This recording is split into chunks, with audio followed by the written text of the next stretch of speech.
Bang, bang. Microphone check, 1, 2, mic check. All right, folks, here we go. Welcome to 100 Dragons 2.0. Dragon number 68. I fell back on this. Sorry, folks. I keep saying sorry, man. This is life, man. This is life. When I initially did this book, I think I did it in like 2 to 3 months. So I drew 10 years ago. And it's not that I'm slow. I can draw. I'm drawing all this stuff, but like I think there's more life stuff going on,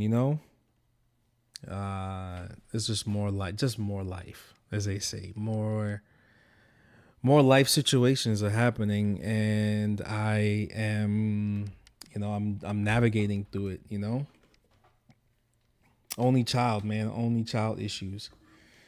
You know what I'm saying? Or just, as they say, just family issues, So, yeah. Bear with me. When this book is done, it'll get launched, and hopefully I can launch it right. Well, the digital, I think that's like the one thing that a lot of people were asking me: is it going to be a digital copy for the first book? And I'll tell you the truth, I wasn't comfortable with doing it back then because a lot of the rules weren't really flushed out.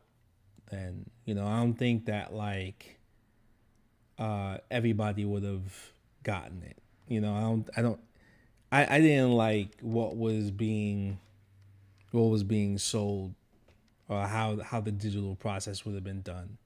Now, like, there's gonna be some things where, like, if you're gonna get this, you could get it digitally directly from my website. So there's gonna be a QR code always on my Instagram, always on my X, always on my YouTube, always on and any platform. And if you want to buy this book digitally, you can.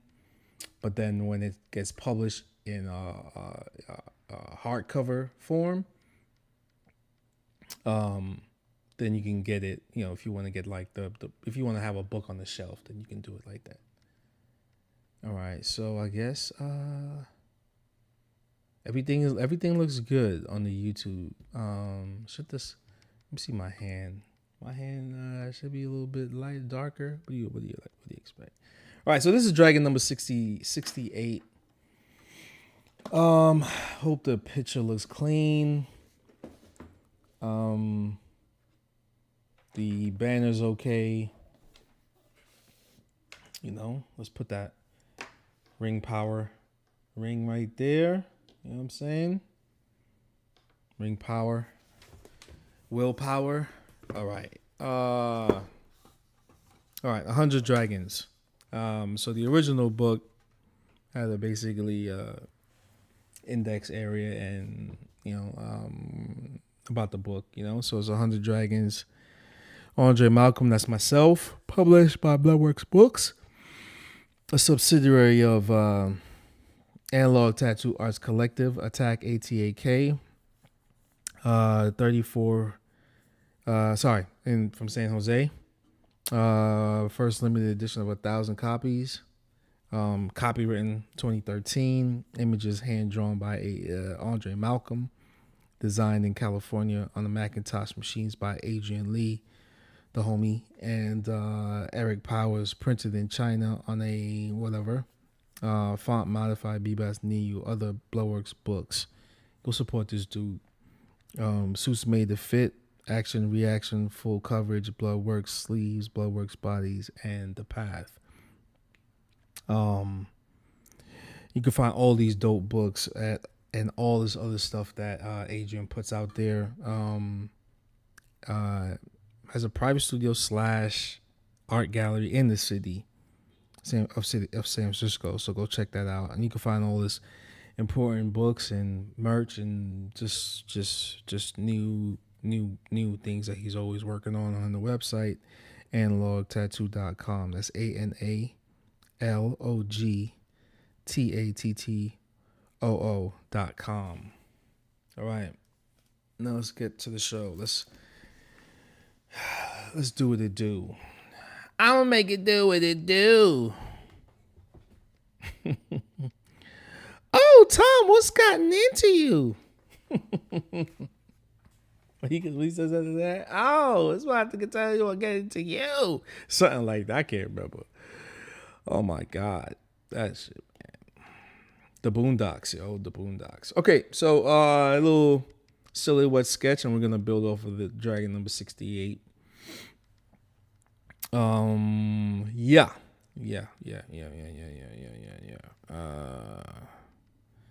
It's gonna be crazy. Whoever comes across all this stuff in the future, yo, shout out to the future, which will be the present when you come across this. Yeah. So what's been going on? Oh, yo, I gotta go see that Wolverine Deadpool movie, man. Oh my God. Hey, yo, folks, I don't think you even understand who Deadpool is. You know, like if they're gonna use, you know, one of my theories is, this is my theory, and they're gonna so in the other Deadpool movies, you saw the X-Men. Did you notice you saw the X-Men? Right? And they're hiding. They're hiding. So, and they're telling Deadpool like, hey, yo, man, no. And so they're going to low key bring the X-Men into the Marvel universe, the MCU, through Deadpool, because you already seeing Wolverine and Deadpool, right? And so if you loosely read the comic books, Deadpool has a bunch of different crossovers, and damn, should I call my man Puma and talk comic books with him real quick? I haven't seen the movie yet. I'm gonna see it tomorrow. I'm gonna see it tomorrow, but maybe I should call him and be like, "Hey, yo, Puma, you want to talk Deadpool real quick?" Or should I call him? I'll call him after I'm done, man. Maybe I'll call him my plan is to go back. I think I was doing like these streams like almost every day, right? So I'm gonna be doing them like twice a week, and I think by the time I'm done, it should be the book should be done by like next year, and then it's gonna be like, I gotta do the other books, So you're gonna just see a smorgasbord of just drawings. It's content, man. It's content. Content for the mind, I got some other projects that I'm going to be working on,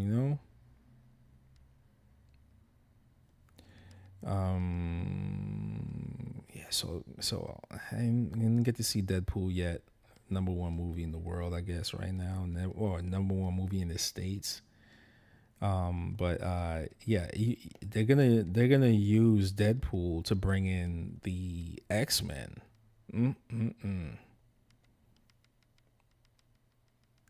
And since it's kind of loosely based on like the Marvel Ultimate Universe, is Magneto gonna wipe everybody out like the comic book? Because there's one episode, there is a storyline where Magneto like shifts the world, like, because he's like the master of magnetism. So there's so much metal in the world, right? There's an iron core, right? There's enough metal on our planet that he is able to he's able to shift the polar the axis, right? And when he does that, like you know, like when it first happened, when Earth's shifted a little bit, the whole world like kind of like this is something. This is like kind of like man, wiped out the dinosaurs. Like when that asteroid or that meteorite hit the world, it kind of shifted everything, right? Because there was so much force that hit the world that it kind of shifted. It was tectonic plates were moving and all this other stuff. So Magneto's like probably is so strong that he basically shifts the world and basically shifts the world's the world's axis, and it kind of I don't want to say it, but like kind of kills everybody. You know what I mean? On our planet, you know.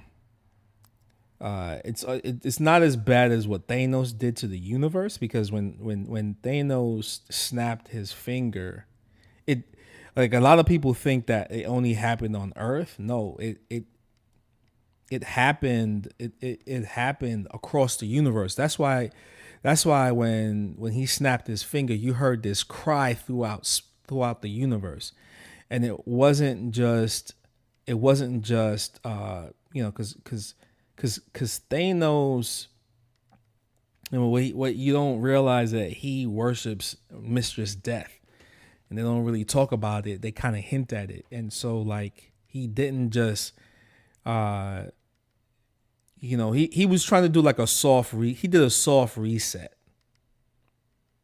you know. So I think that might have been lost to a lot of people about like who Thanos is and what he does.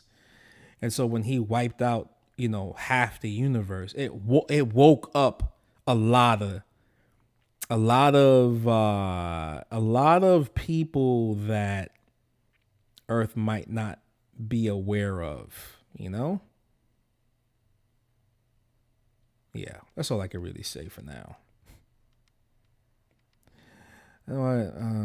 I'm playing with silhouettes right now. I know that this leg is right here, but I'm just shifting it around, you know? Making the legs a little more stumpy. Kind of like salamander legs, you know?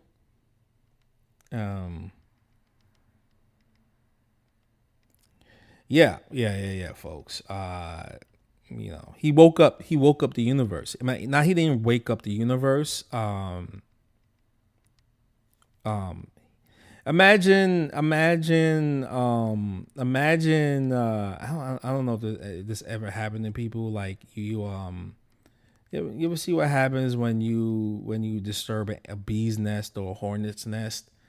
Well, really hornets, because or wasp. What they like to do is like if they find out who's like maybe wasp, because this happened to me when I first moved out here to California. Was we had like a wasp nest in the backyard of the house that we stayed at, and one of them stung my daughter at the time. My youngest daughter at the time, Phoenix. And one stung me. One was in the ground. I think they might have been in the ground, and I didn't know. And I think either it bit me or it stung me. And I quickly grabbed Phoenix, and we ran into the house. And yo, that thing, when it bit me, I got lightheaded. I was like, what the hell? You know, the venom started like coursing through me, and I got lightheaded.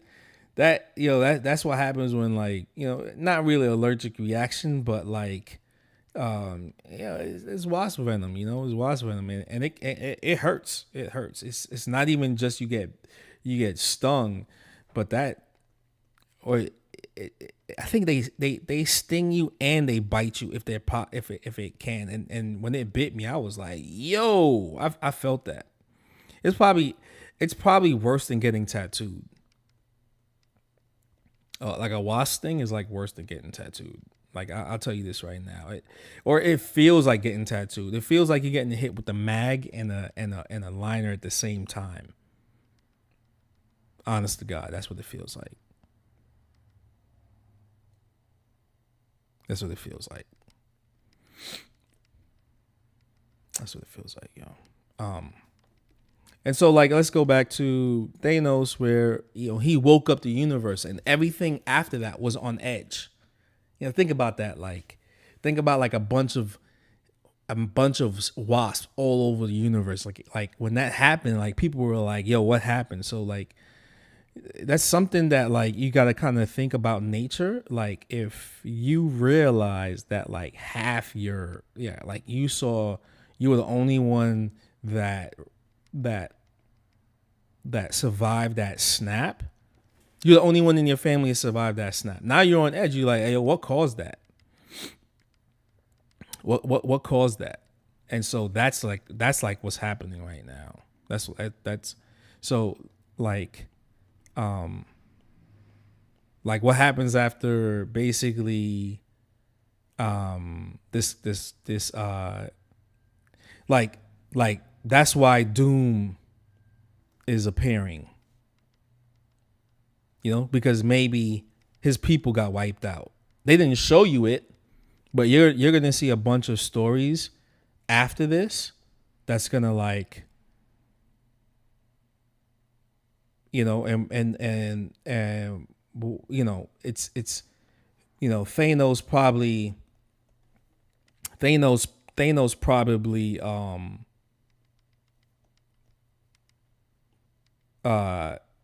unleashed a lot. He unleashed a lot. Wait, if the leg is like maybe no. There we go.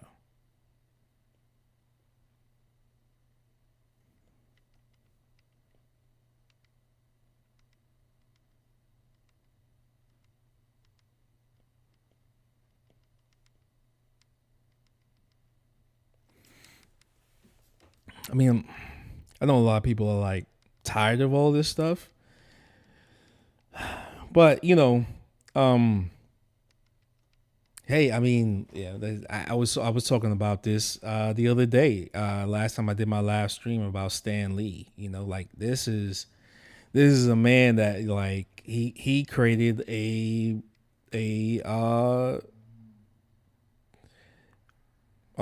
studio that does comic books. Like it's kind of like George Lucas and Star Wars. You know what I mean? It's like it's kind of like Mickey Mouse and Disney. Walt Disney and Mickey Mouse. Like I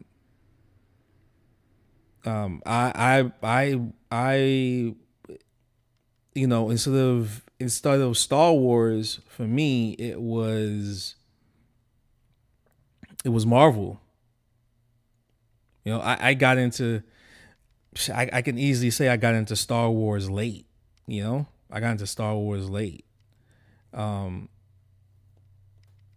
got into Star Wars when I was like 17, 18. Shout out to my homie Derwin, Derwin, and then I was automatically hooked. Because Star Wars kind of reminded me of what was Star Wars like? Star Wars was kind of like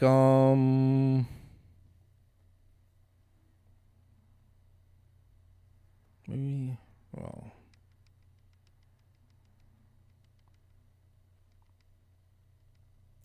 Star Wars was like nothing else I ever.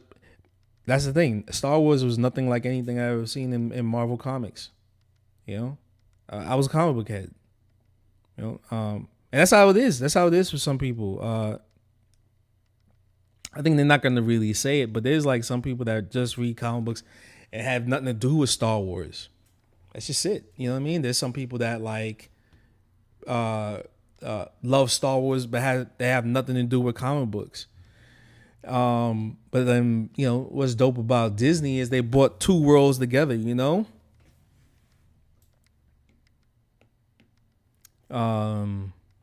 Yeah.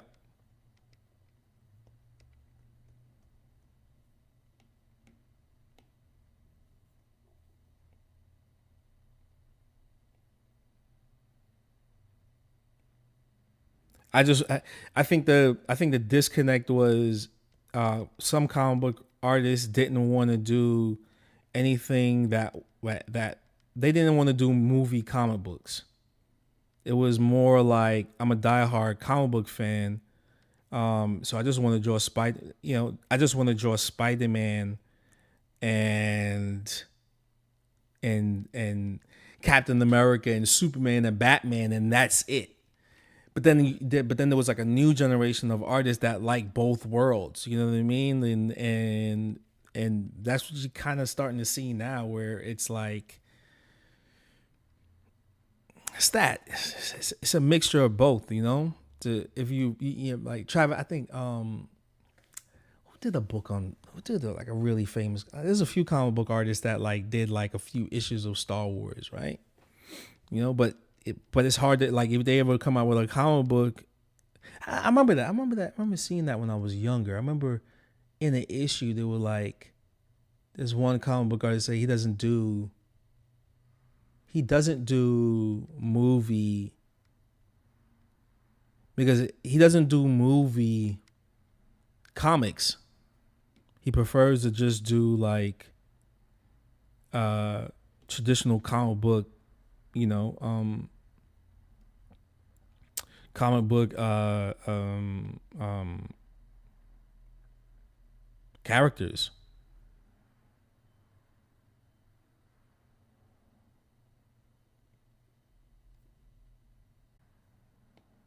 I'm cheating right there. Saw that.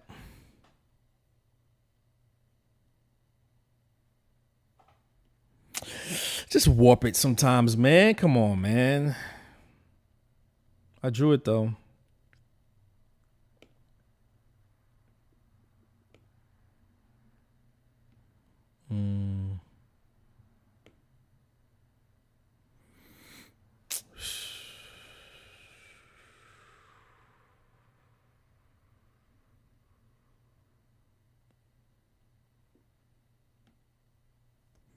What's this email? I'm tattooing in New York when I go there. Yep. Book an appointment. Just email me. Tell me what you want to get. Sorry, folks. I'm just reading.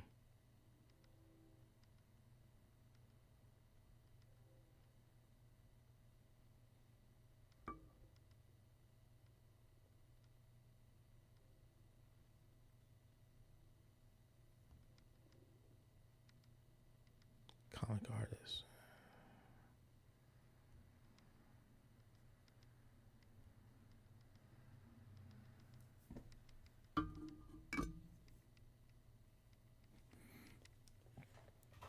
Okay.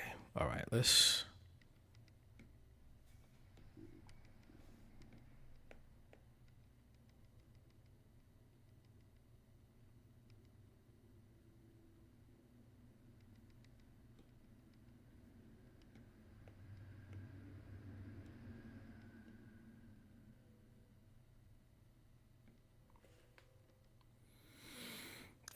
What's up?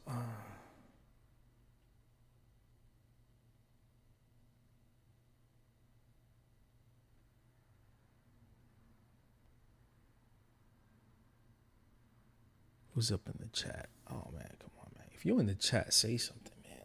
Wait. Oh. I got BLOODWORK. All right. Gotta do this more often, man.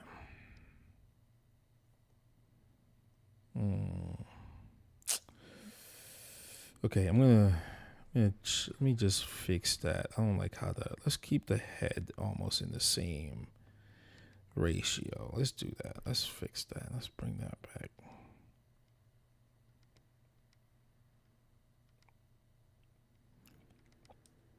Now,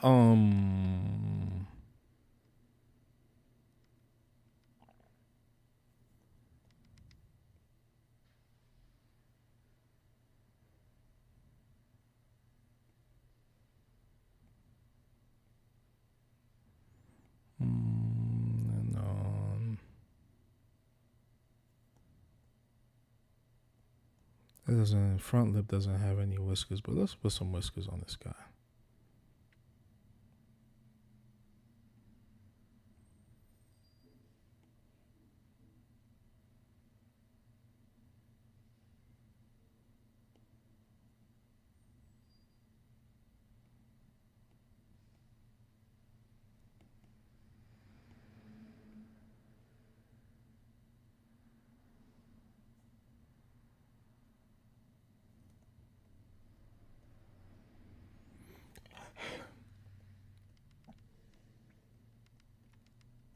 Still a little too big. A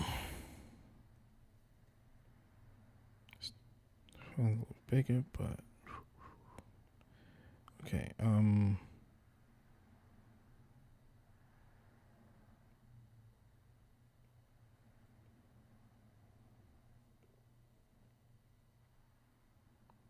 doing a. My kids are my daughter, my little one is having a play date with her friends today at my house, so they're making cupcakes. You know, so I'm here. I got time. I got time to myself. I should be streaming, but I mean, not streaming. I should be. It's a lot happening this month, man. One game, not one of my favorite. I was about to say one of my favorite games is coming out, but a game that I've been looking forward to playing is Wukong, Black Myth Wukong. You know, Monkey King. And there's a countdown to that joint right now. Let me see. Where's my countdown at? What's the countdown at?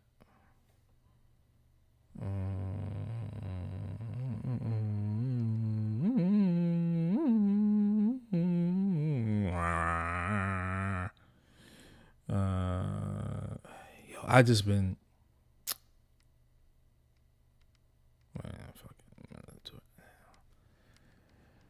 Oh man, it's on my PlayStation. Sign in. Right now, I don't have the PlayStation app on my joint, but it's a clock right now, counting down the amount of hours.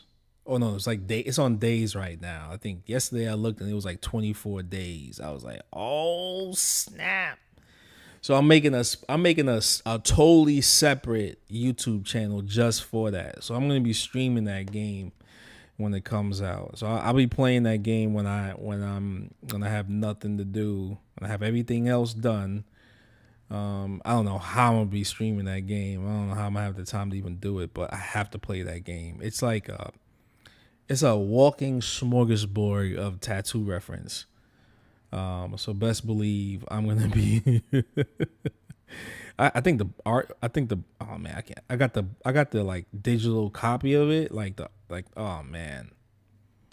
Monkey King is probably one of my favorite characters, man. I think Simon Bisley Simon Bisley didn't do it. There was another artist, I can't remember his name, but he did a Monkey King book, you know. So like, yo, best believe this thing is gonna be like, this game is gonna be otherworldly, man. So I'm making a separate YouTube channel just for it, you know. Me recording myself playing Wukong or Black Myth. I can't wait. Can't wait for that game to come out, you know. I told my wife, yo, just give me like 2 days. 2 days, please. I need 2 days of straight playing.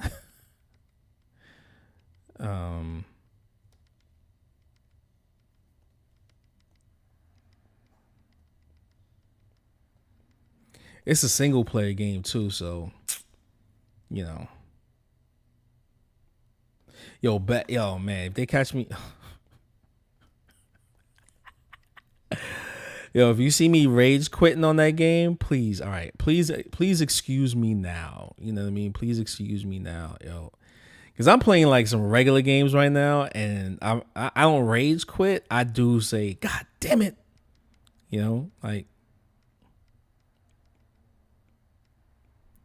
I'm working out so my blood pressure don't get high. I've been exercising heavy, you know, a lot of calisthenics, a lot of running. Oh man. I'm waiting for somebody to catch a heart attack while playing the video game. I'm surprised that hasn't happened yet. Somebody catching a heart attack. This front arm looks way too long, right?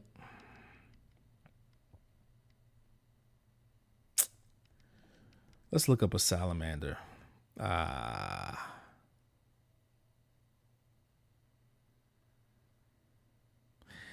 You know what? Remember I was talking about that whole IT thing that was going to. A lot of people like, how do you know all this? How do you know all this? Well, I watch a lot of tech. I'm into tech. I'm into all that stuff. You know, my phone got hacked one time. I got hacked one time, and not my phone, but my Instagram got hacked. I didn't say anything, but my Instagram got hacked. Low key, you know, I caught it just in time. I caught it because I'm always on it, so I caught it just in time. Right? They got into my joint. They didn't change any code, but they made a profile. They made a profile of my page. Or they made another, not my page, but they made another profile of, you know what I mean? And so like I don't know what damage happened, but like ever since then I've been really, really, really on it. Yeah. But what's that joint called? Salamander.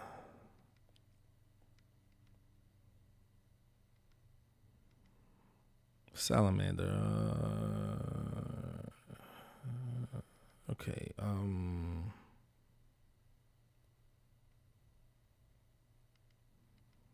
So I like to do paste search. Okay.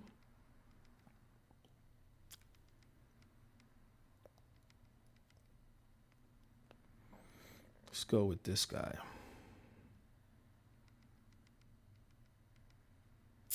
We'll go with that one.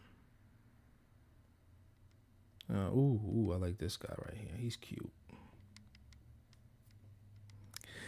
The West Coast has a really poisonous salamander, yo. I think it's up in Oregon.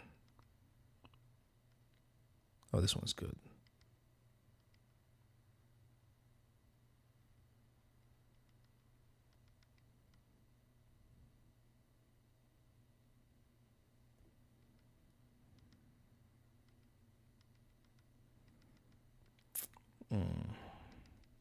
Yes, folks, I do use reference. I'm not one of them people that's gonna be like, yo, I'm totally off the head. I don't use it. Nah, I'm use reference. Fuck all that shit. If Jim Lee could use reference, my favorite comic book artists use reference. So who am I to say I ain't gonna use reference? You know, I don't draw off the head. That's foolery, yo. How do you know what something looks like if you don't look at reference, you know? All right, so I said I was going to use like that was a little bit more. Okay. There we go. All right, because it's body. My body. My body telling me, yeah.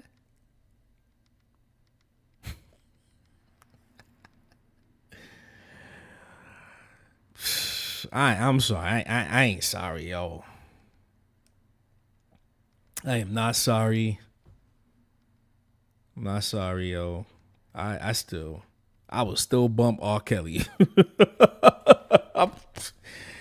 I just, you know what I mean? I know I just don't move like that dude, man.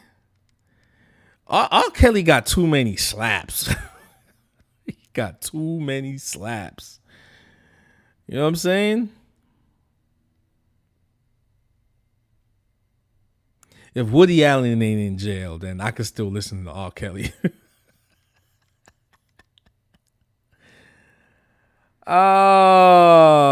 Sure, you're right.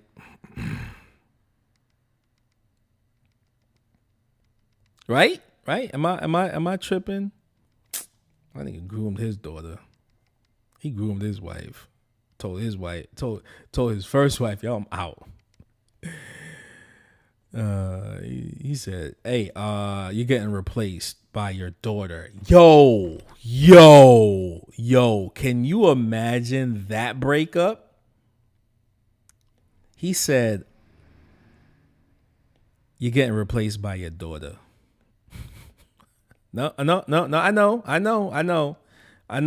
it hurts, but she's better than you in all ways. In every way you think of. Yo, that Woody Allen is a cold dude. Yo, he's cold. Yo, that man is he's the coldest man of all time. He said, I wonder whose idea was it to adopt? Who you think, folks? Who you think's idea was it to adopt? It'd be colder.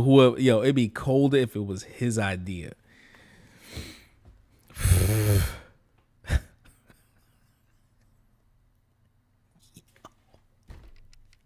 Hey, yo, Woody Allen, you ain't never coming to my house. Yo. Hey, yo, Woody Allen, yo, you's a cold man. Now I'm just like,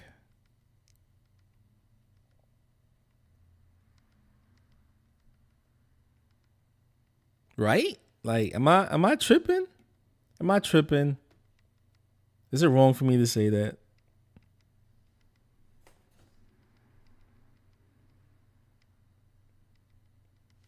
He got the best PR, yo. He's got the best PR because ain't nobody coming for him. Right? Ain't nobody. He must know some people and he must know the right people because nobody's saying nothing. Every time you say his name, it just gets swept under the rug. Right? I ain't gonna say that. You know how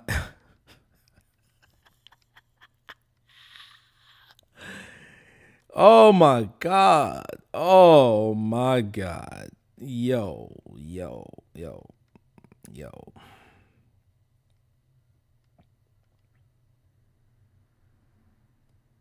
Nobody said nothing, man. Nobody said nothing, B. Nobody said nothing.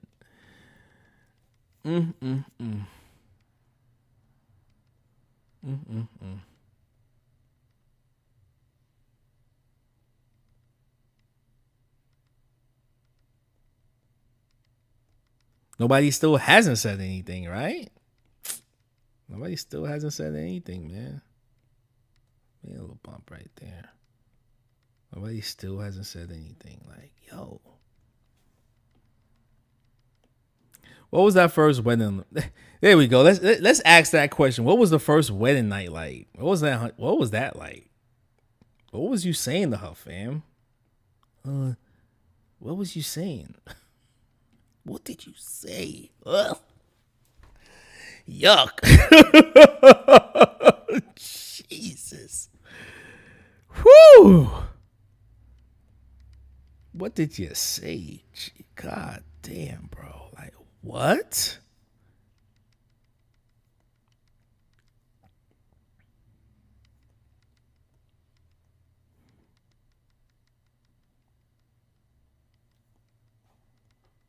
Because when I was younger and I remember that happening, I was saying to myself, like,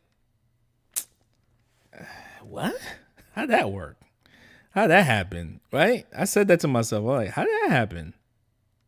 Now I'm an older person, yo. Now that I'm older, now that I'm like older, right? And that and that has like really sunken in, right? That's really sunken in. I'm just saying to myself, like,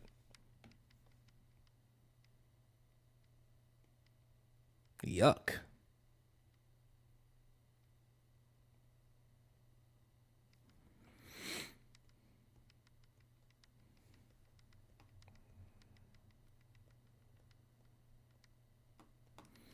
Now I want to redo the whole face now.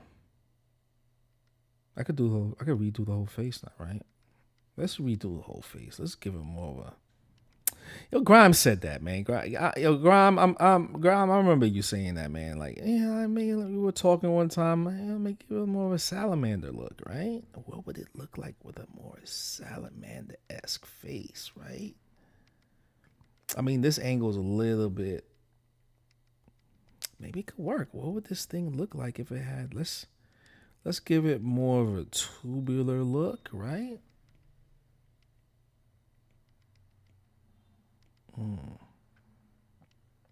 Remember, folks, just happy little mistakes, you know?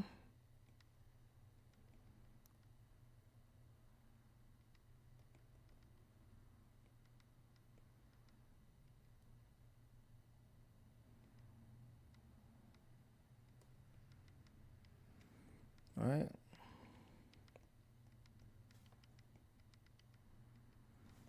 All right.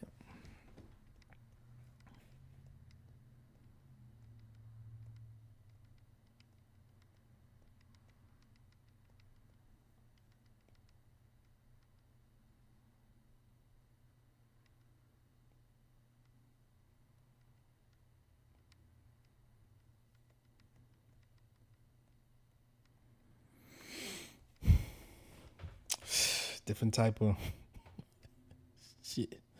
Yo, Woody Allen, you the illest man out there, B. Who's his friends? Hey, yo, who's his friends? Who's going over to his house for lox and bagels? You know what I mean? Who's his friends? You know, did they have kids? Would you let your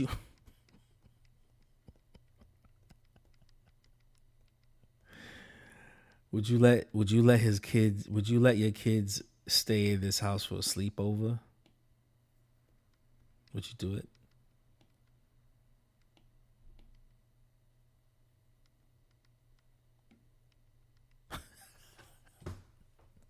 Nah, fam. It's like, what? Hell no. You ain't nobody, man. I don't believe in sleepovers, man. I don't believe in sleepovers.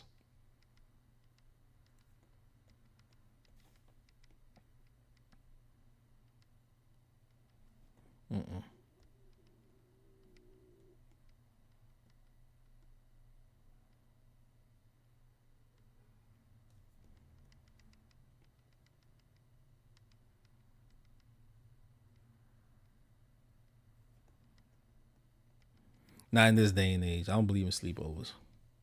No, I like that. I like that more. I like that whole leg. I like a little leg movement. You know, this like they got little stumpy legs. So if this dragon was that big, what would the legs look like, right? That's what I'm thinking. That's what I'm thinking. I'm thinking like, what would the legs look like, right? So I'm just,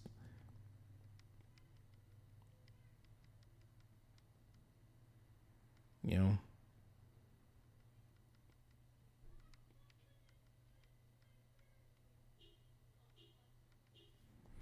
you know.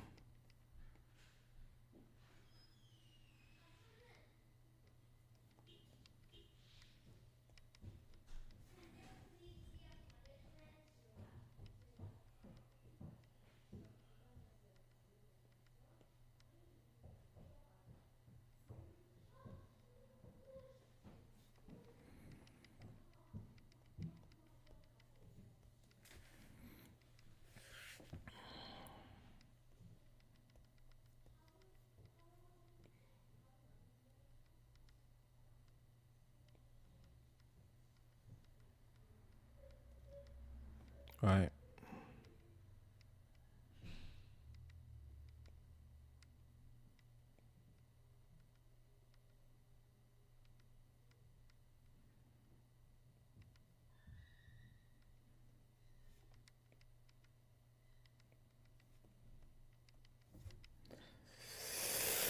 I don't. Maybe this like bring the leg down and then bring the leg down. Yeah, there we go. It could rest it could rest against the body. No. That leg is, so it's like here, right?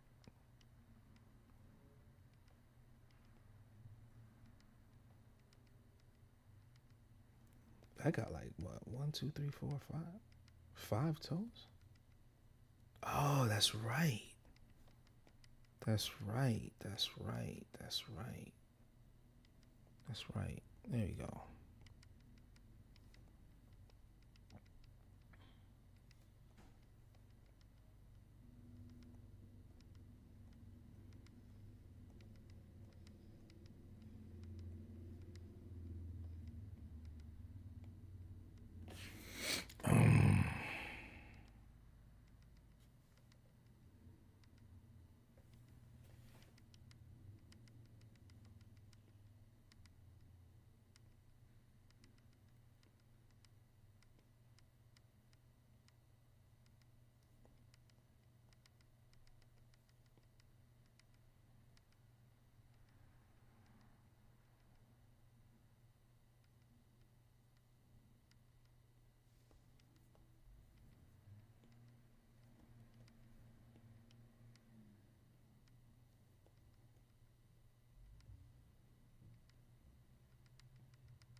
What the hell?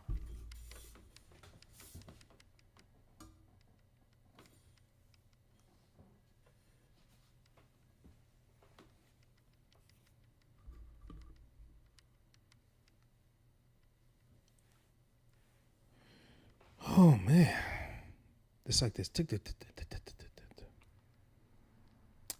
overhead seems dope and all, but there's something I don't like about it. It just shakes. If you're watching this right now, do you see it shaking?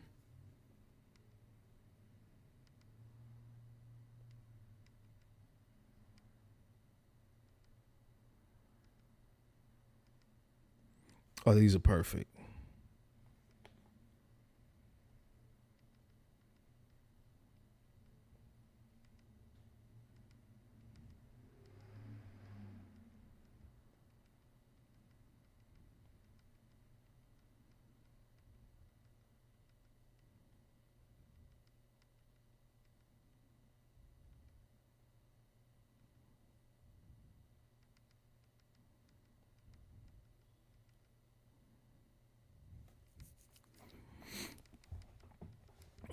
These are perfect, man. Oh, these are cute. I want one.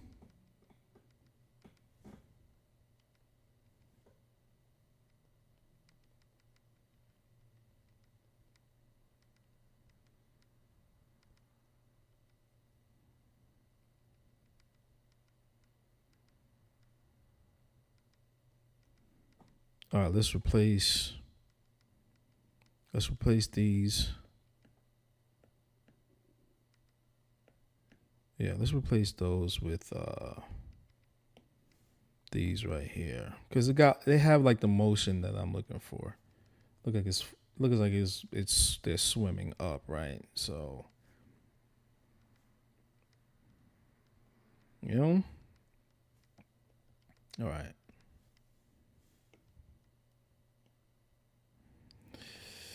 It's not just, it's not just the reference. It's the right type of reference, right?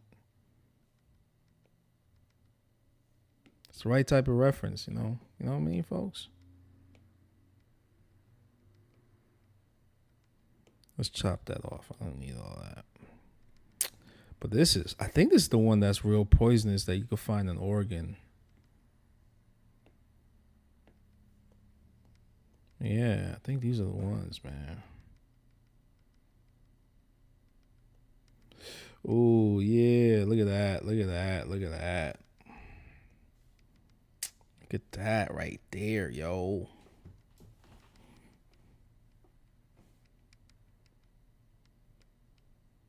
Let's move that out of here. Let's move this arm right here. Pop, pop, pop, pop, like that. A little too close to the. Yeah, let's just do that here. All right. All right, and then see what happens when you find the right, little, little, you know what I'm saying? You bring it now. Oh, don't give up, man. Don't give up. You'll find it, man. And then you can just move you get a little stumped sometimes, but then the tat gods come through with the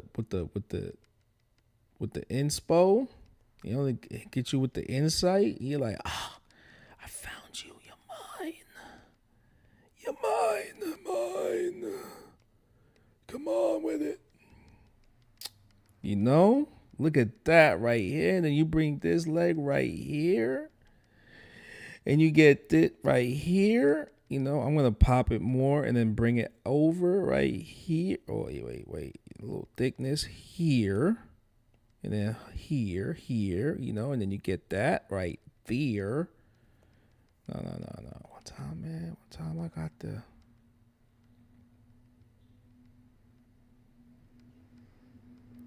Yeah, almost got it lined up. Almost got lined up one time, man.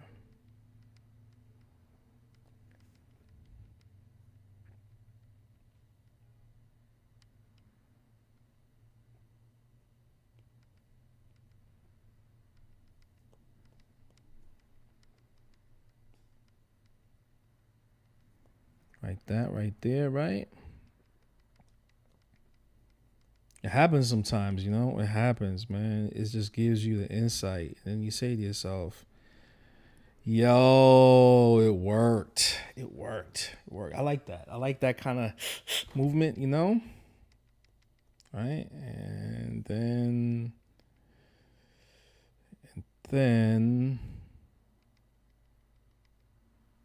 it's not everything is just kind of like back legs, What do you think so far, folks? What do you think? Live chat. Who's up in here?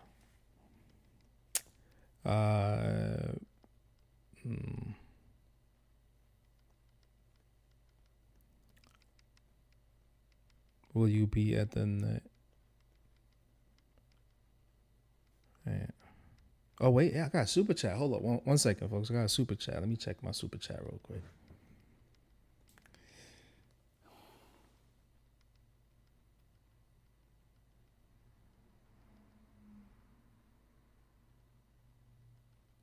Star Effect. Ask. Star Effect NYC asks, will you be at the next NYC TATCOM, and how come you weren't at this year's? Well, I don't know. It was an invite only, man. I only go to conventions that I'm invited to. You know what I mean? I'm only invited to what I'm invited. I only go to what I'm invited to. So I didn't make it. I didn't make it because I wasn't invited.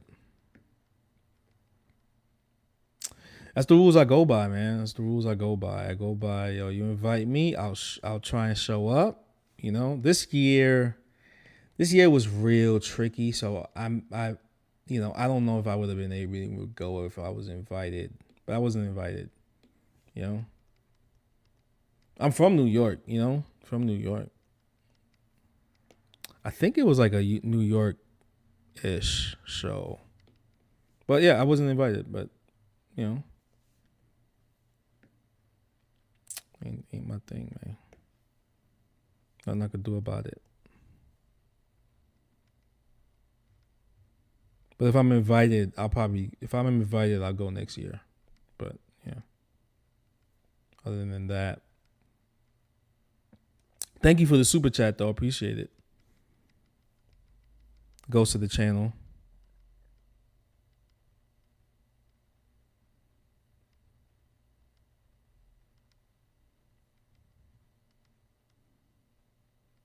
Thank you for the support.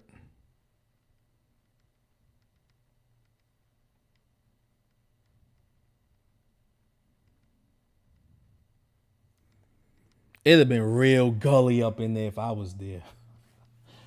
Kyle's and Kim Gongs.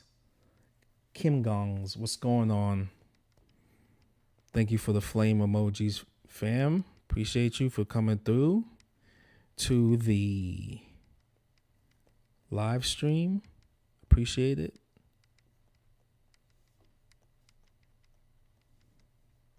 That show did look fly, though, man. It had all them suits in it. Had all them joints in it. I was like, oh, snap. New York needs that, man. New York needs a good TAT convention. You know?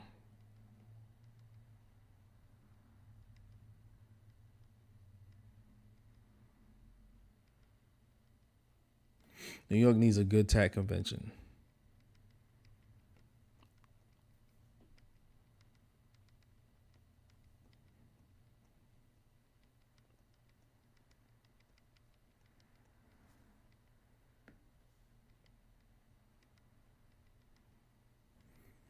Like half the Bronx would have came up there.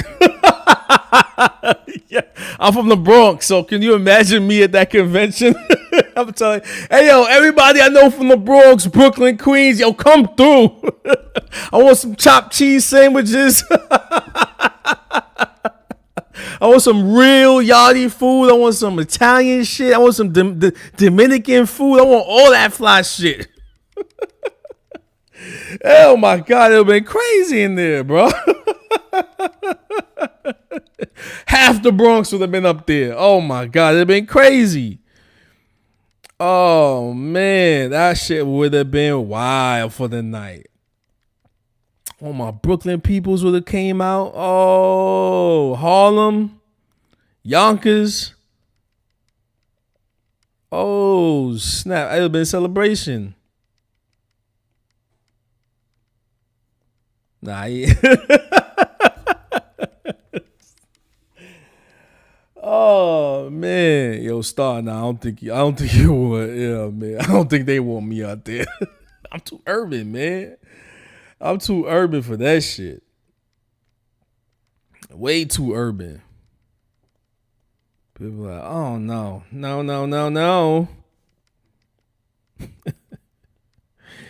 Yeah, I'm way too urban for that shit. No, I'm not. I'm an uppity black person, man. I'm uppity, yo.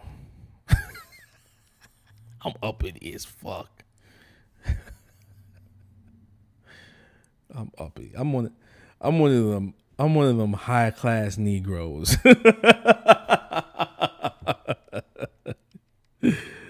I'm classist. I'm a classist person. Look, that's what. Look. I'm not gonna sugarcoat it, man. I'm not. You know. That's how I was raised. I'm sorry. I talk like this because I move a certain way, man. I come from a very educated family, man. Seriously. Farmers. Farmer background, teachers. There's a lot of teachers in my family, I'm kind of like the black sheep of my family, man. We got a family chat, and like I say some wild shit. Nobody, I know in my family chat is a bunch of my cousins, right? I know that I'm like, I know I'm the one in my family that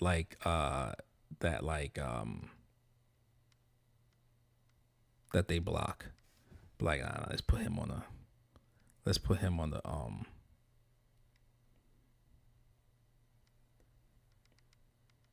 other than my cousin, one of my other cousins, I've been living in this state the longest.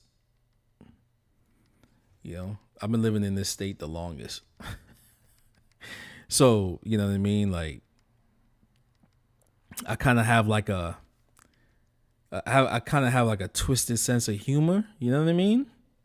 That's a little off-putting to the rest of my family.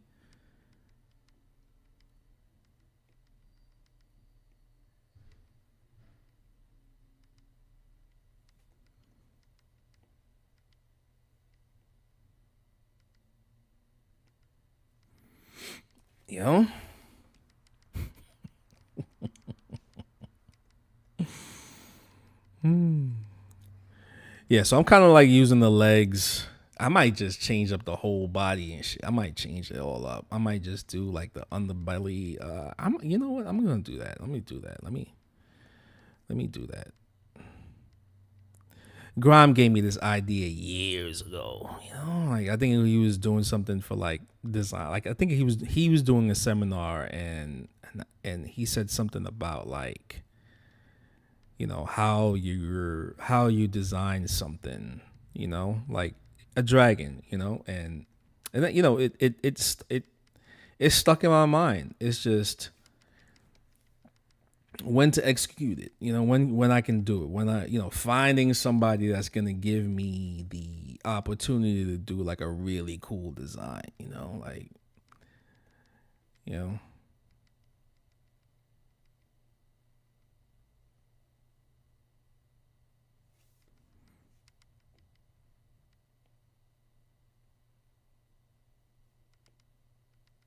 me see how that tail is shaped. Maybe I'll just do like maybe I'll just do that. Maybe I'll just do the salamander tail.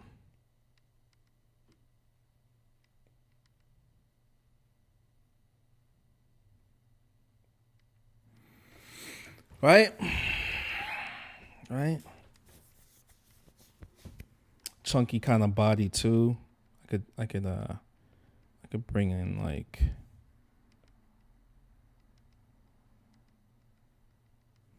let's give him chunky-esque movement, a little more fatty on his. I mean, when I'm refining it, I could do all that. Oh man.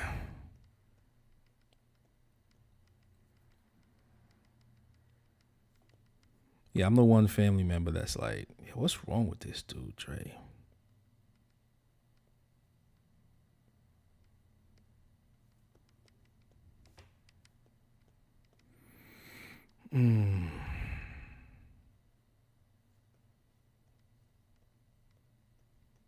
I'll just, I'll just do this. All right. Oh, no. Don't be lazy. Just change your line weight, All right.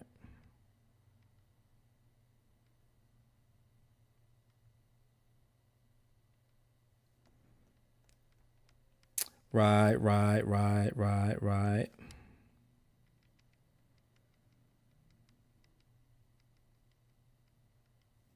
There we go.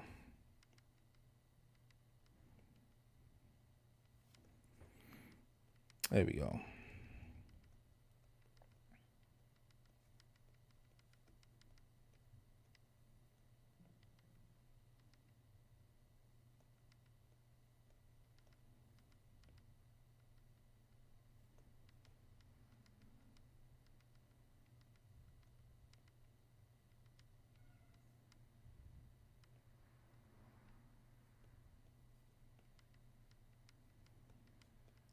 Mm.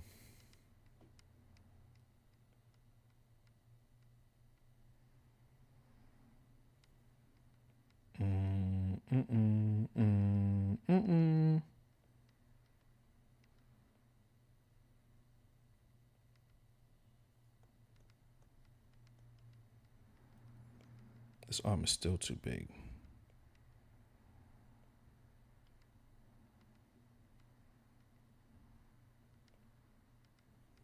Let's go with that over here, right? And then let's bring this arm like...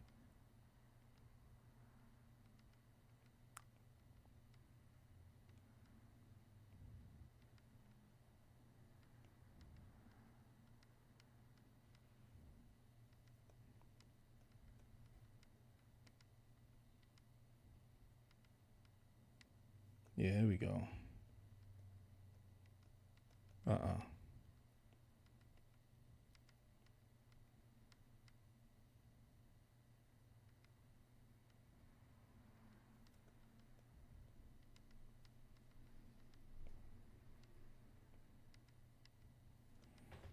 Let's, oh, you know what? Let's just bring the neck. Let's just give it a fat neck. Yeah, let's just do that. Let's give the back of the head like... Yeah, let's just do that. All that mass, you know? All right, I'm good with this. Now it's just like I'm gonna up it just a little bit more and then just start putting in just little, because like, you know, a lot of that stuff is gonna get lost, right? And the way I would color this is just gonna be in my mind, I already know how I would do this as a tattoo, and it'd probably be like one of the fastest ones I would ever do. You know, it's just gonna be a lot of like black and gray. And even that color would be like all black right here, but then it could be like that purplish blue. That looks sick. And that orange on the underbelly, oh my God. Hey, yo, Grime, what up, man? This is a dope ass.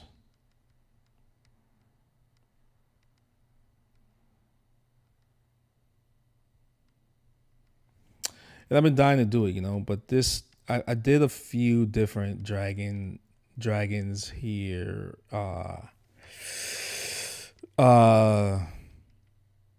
in this book. Okay, let me drop that.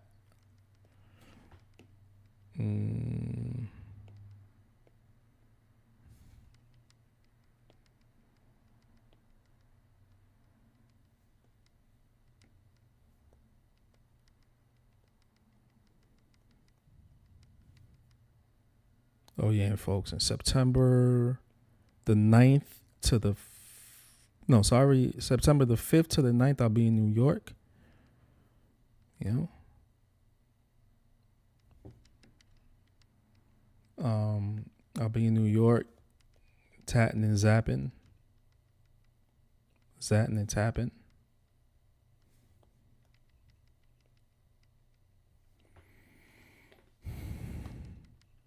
You know.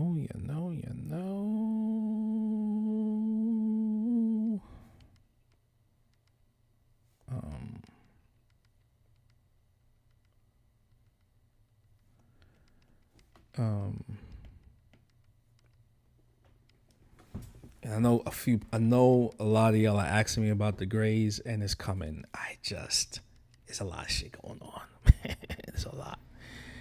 It's a lot. There's more going on than you think. I just want to get. excuse me, I want to make sure that it is up to par. Because once I launch it, it ain't gonna stop. It's not gonna stop at all. So I want to get it. I want to get it right.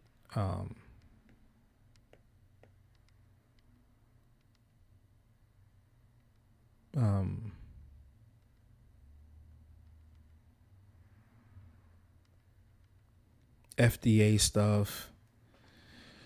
A lot of that stuff. A lot of that stuff going on. That's all I can really say. Because now, it's not, it's not something people are talking about, but that's going on. All right, so that's all I can really say. Let's go with that. All right, I like that. I even like the line weight that I'm using. And it's just going to be kind of just smoother movement,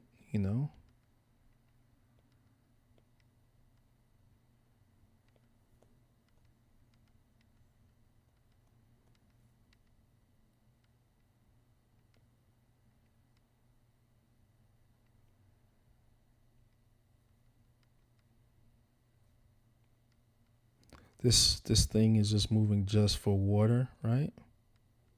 Ooh, let's shall we do the...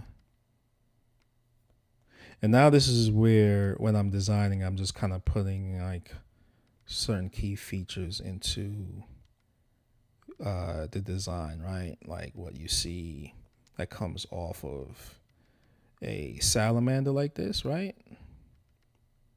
Like a little ears with little hairs coming off of it, right?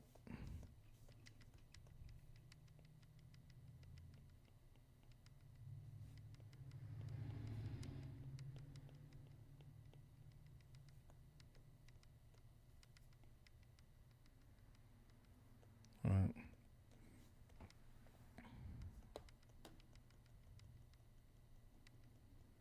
Add a little more character in them too.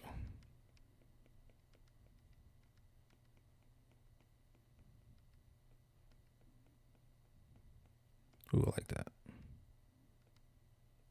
All right.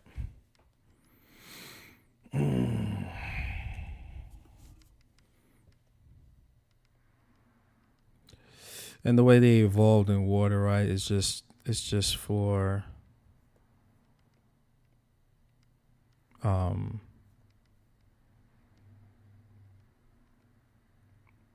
just for pure, like,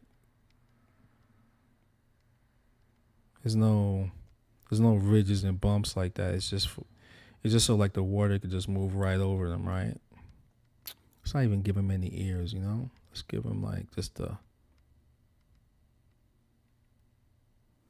Yeah, and this is what I was saying with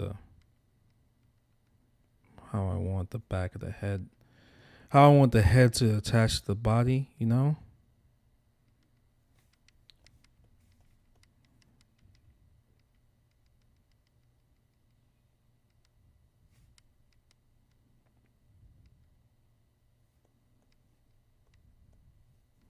It's really sleek and nice looking.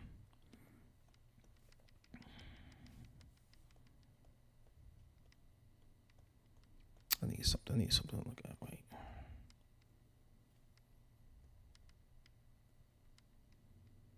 I want to see something. Right.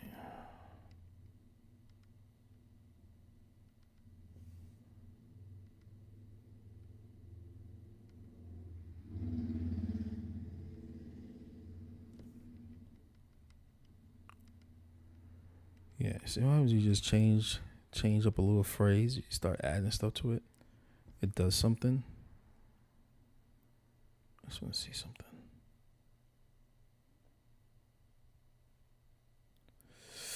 See, I knew it. So it still has ridges under the body, right? So do I add that? What do I add that? Do I keep that?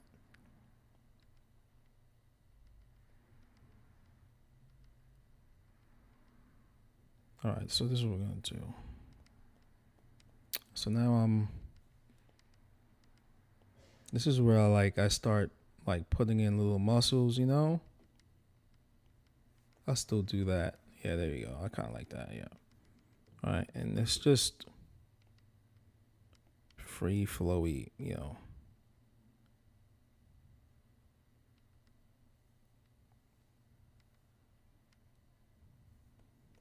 Oh, yeah, I like that.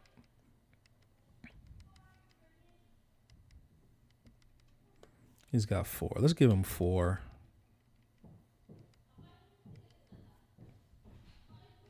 Now, I'm still not putting in like crazy detail yet. I'm just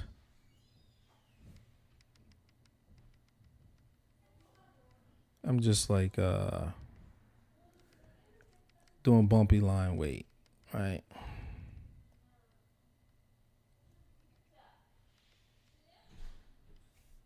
Ooh, I missed something.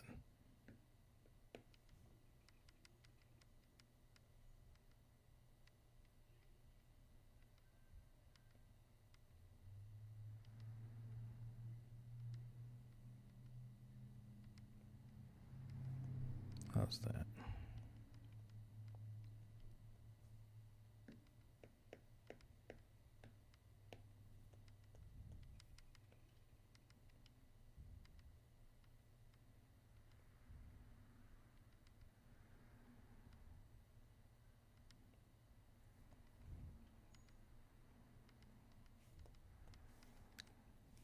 So now this is a little thing that, you know, you got to kind of force yourself to realize that you're doing is um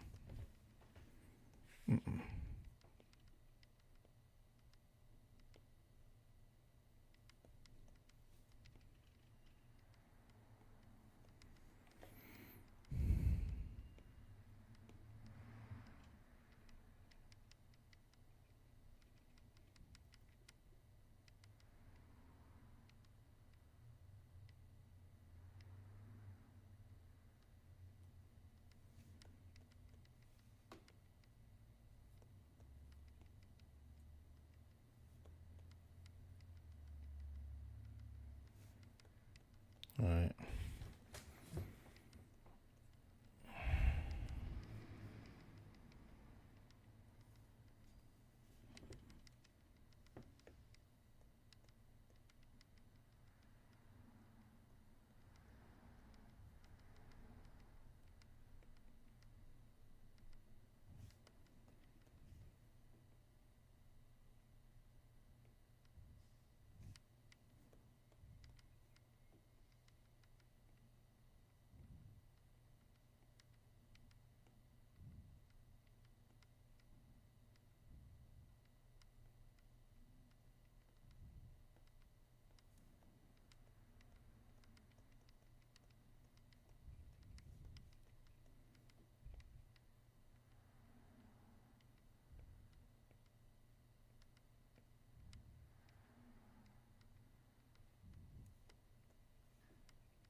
It's like more motion in the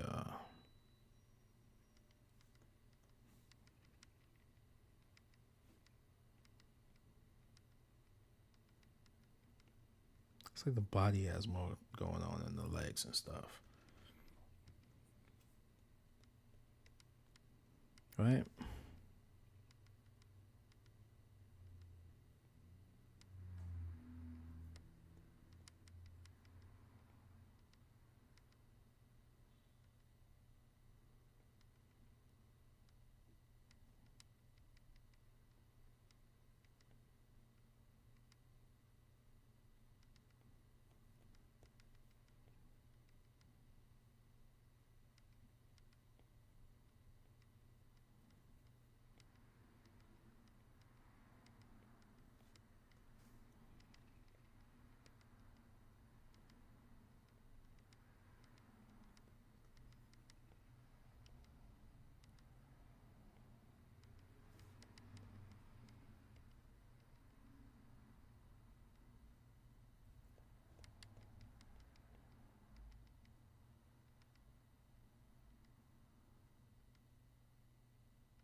Let me see something.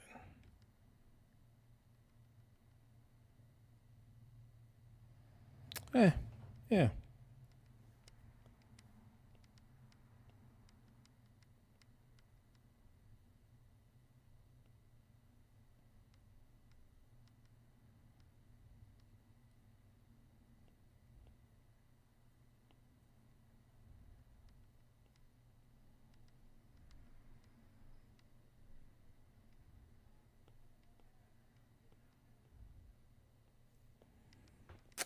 Who am I voting for? I don't know, man.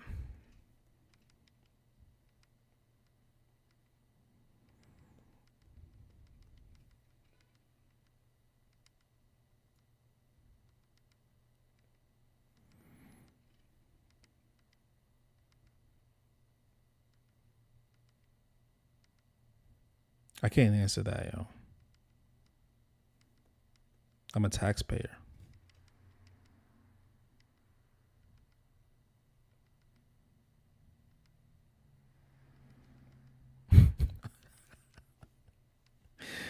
That's how I answer that question. Who you voting for? I pay taxes.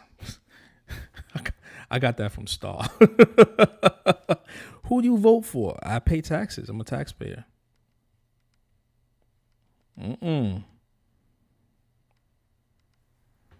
Hells no. I'm good with that, yo. Who am I voting for? Shit. Who are you voting for?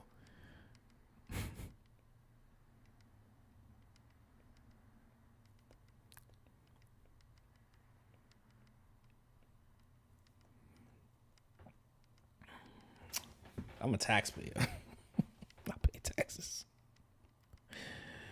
Hey, yo, Star, good looking on that one. Hey, that's a good way of getting out of that conversation. When people ask me, I pay taxes, yo. I pay my taxes when I can. It's hard for me. It ain't like the rest of y'all, man. You know? I pay my taxes. That's it. I pay my taxes when I can.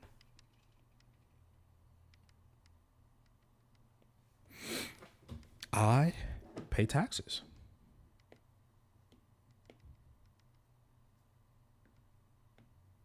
I feel like it's a little intrusive, right? Right? Isn't it? Isn't it like a little? Is it me or is it just like? Why you want to know?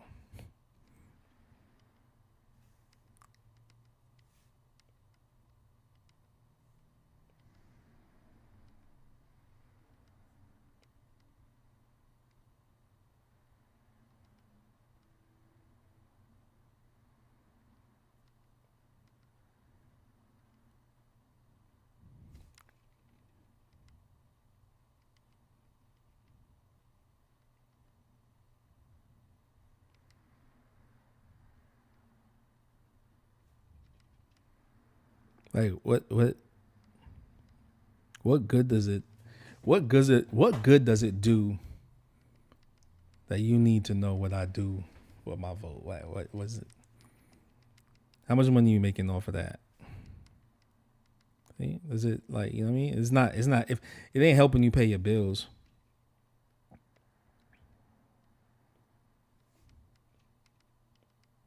That information that I give out, does that, you know what I'm saying?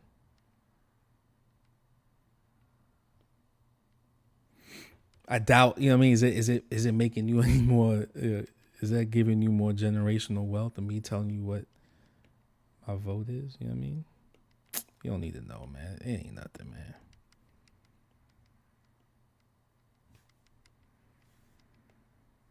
man. Excuse me. I'm sorry. That was gross.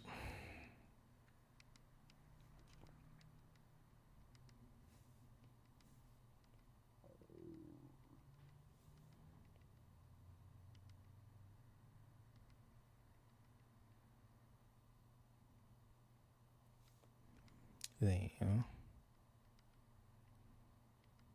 It's gonna cure cancer and shit.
It's a lot of it's a lot of conventions I want to go to. It's just, you know what it is, man.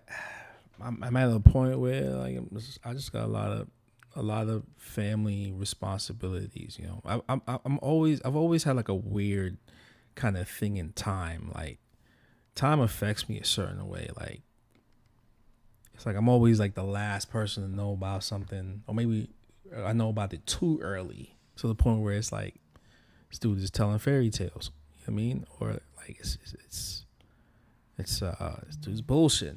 You know, like I don't know. So it's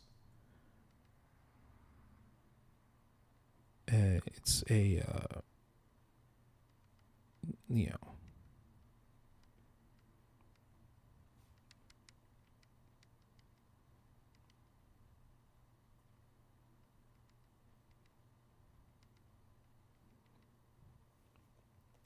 You know, I was born in a weird time of the year, you know. I'm 45, so can you imagine what my mom, so I'm assuming I'm going to be taking care of my mother, you know. Right now I'm planning to like be taking care of my mom more than ever before because she's up there in age. That's how time works, you know. So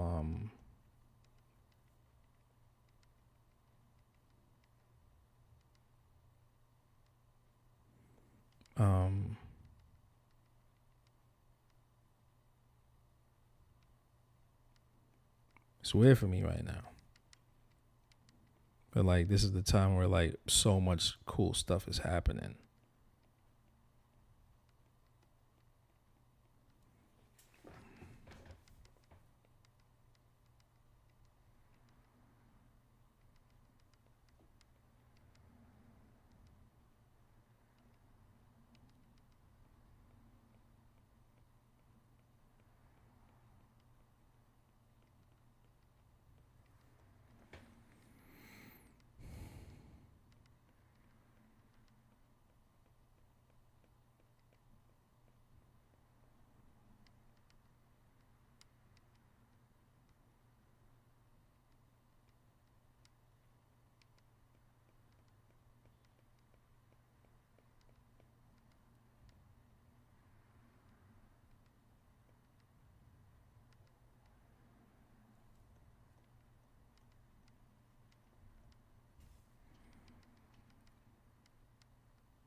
So now, you know,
So I got zoned out right there. I zoned out. My bad, my bad. Just refining that back leg. Something was going on. I was like, let me refine that a little bit more. Refine it. Chop that old one out.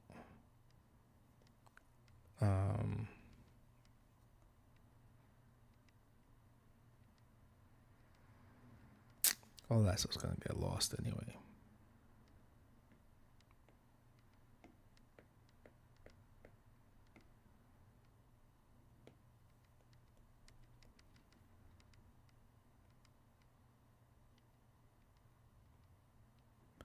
I think what's messing with me is the line weight of this pencil. I should have shrunk it down just a little bit more. But yeah. Let's try that one more time. It's okay to erase. Remember I said that. This back claw looks like that one. Just too repetitive. Oops. Let's take that out too. They look the same.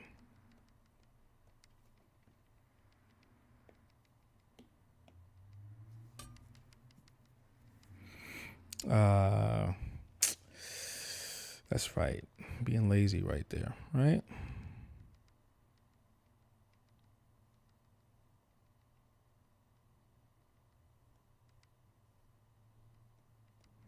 Okay, so I can do this. All right, let's keep this here.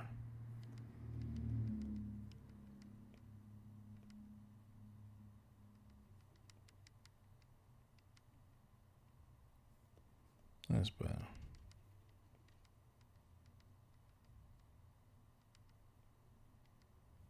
All right.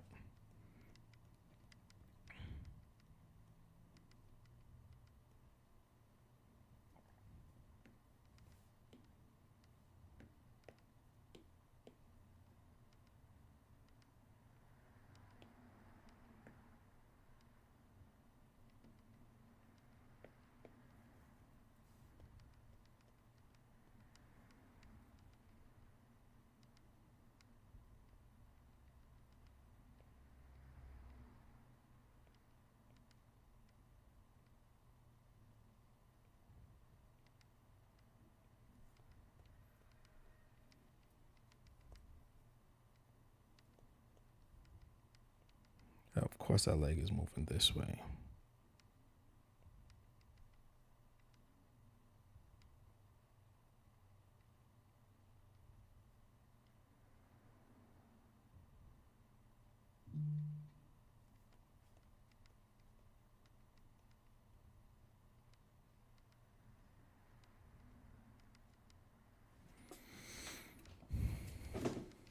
All right.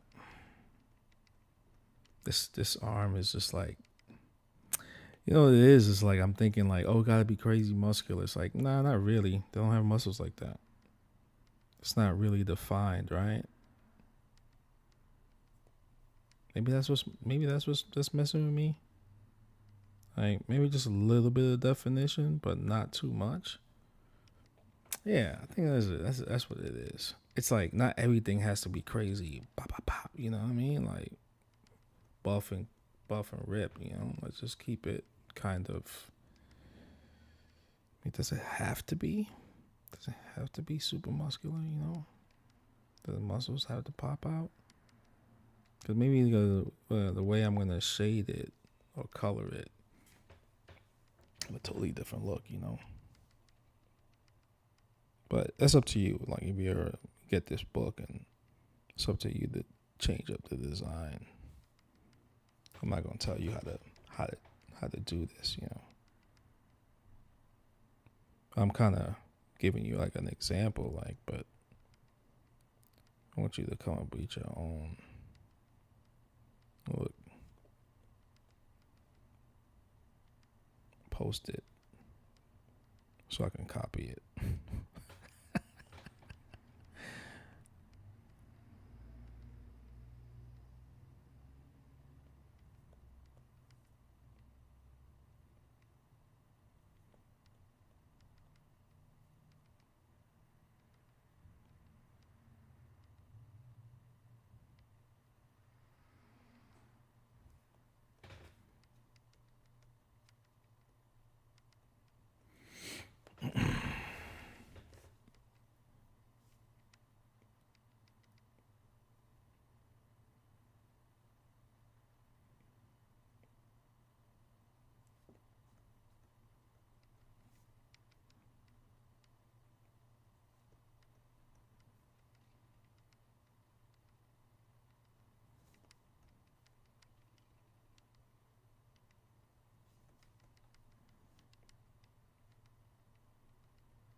and then you find this flow.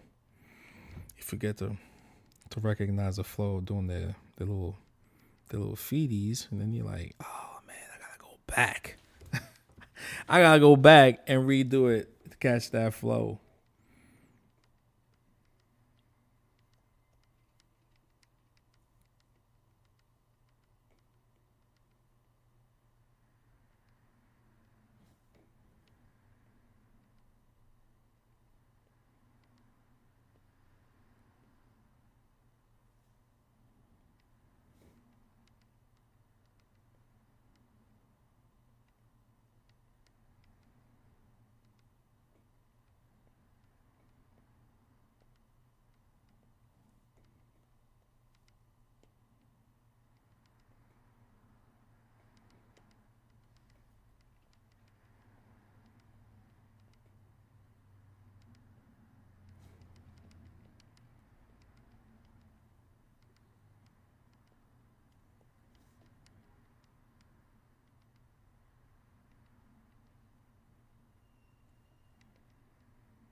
Jamero Walters, how do you catch the flow? How do I catch the flow? What do you mean? How do I catch the flow? How do I catch the flow of this dragon? How I want to make it move like that?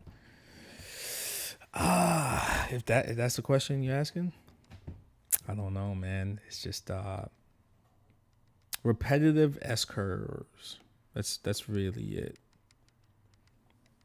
I mean, like, if that.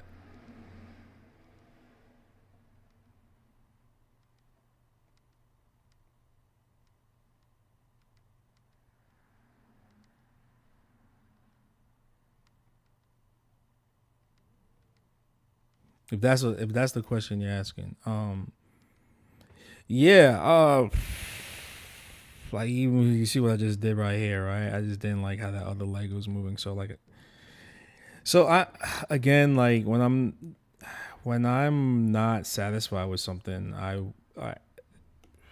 I use reference, right? And so like when I it's part of the path of learning, design. It's but like I mean the only way I can really explain it is um uh um like what in nature move is would you say that moves like a dragon, right? And so like a snake, right? And so like that's basically what I study, right?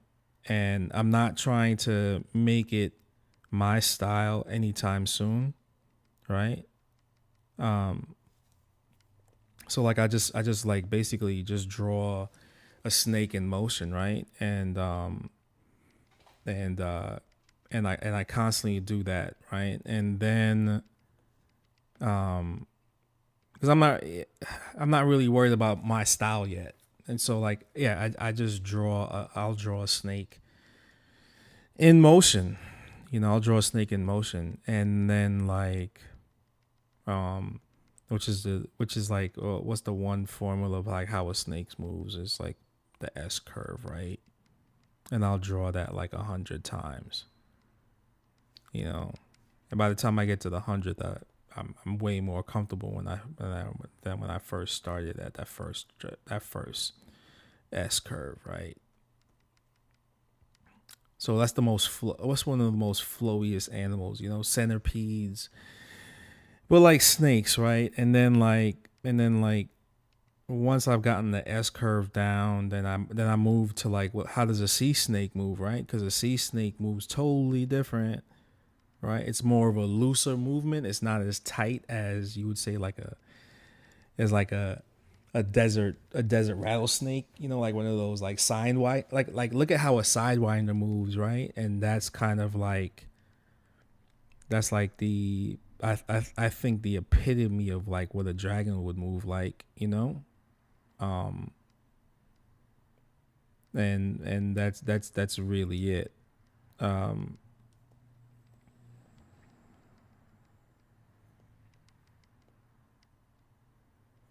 if Hokusai studied animals, then it means I have to study animals too. I'm not above Hokusai, right? I'm not above nature, and so that's kind of like what I do, to understand flow, right? And so like it's like not even putting the dragon's head anywhere, but it would be like, all right, that's it, right? Like draw the letter S, right? And so like that's the letter S. Like draw the letter S. There you go. As an alphabet, the S is flowy, super flowy, right? And draw it backwards. Like what would it look like backwards? Oh wait. You know, that's it.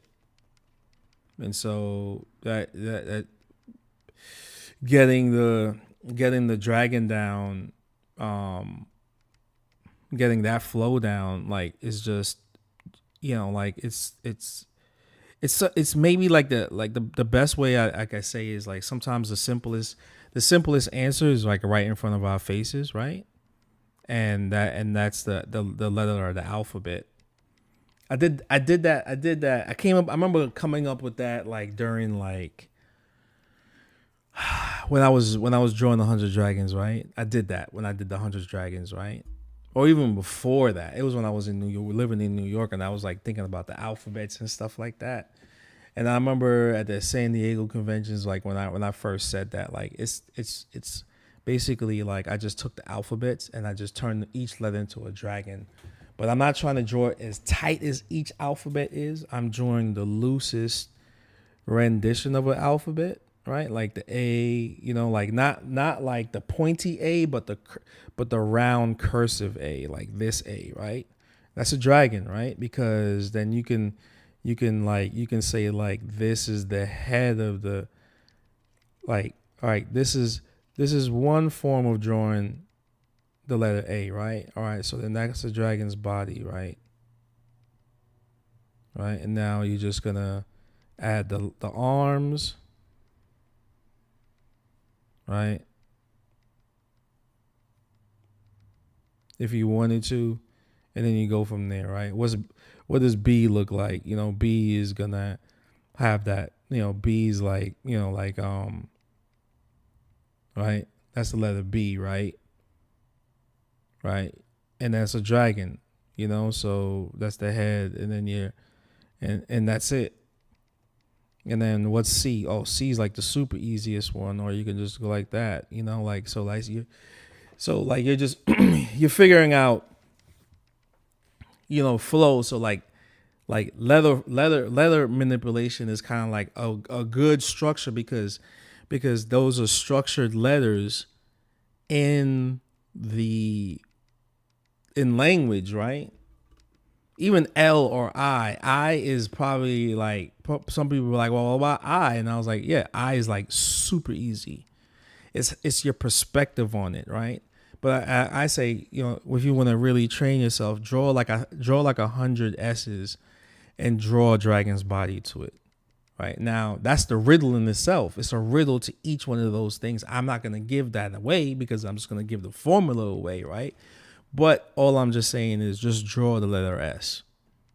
Draw the letter S like 100 times until you get tired of it. You know, like it's that's it.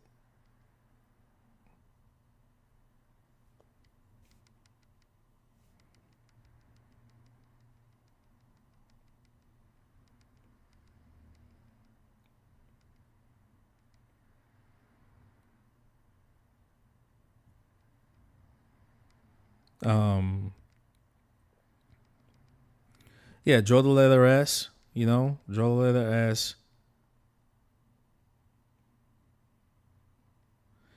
Draw it 100 times in the book. You know, draw it 100 times in the book, and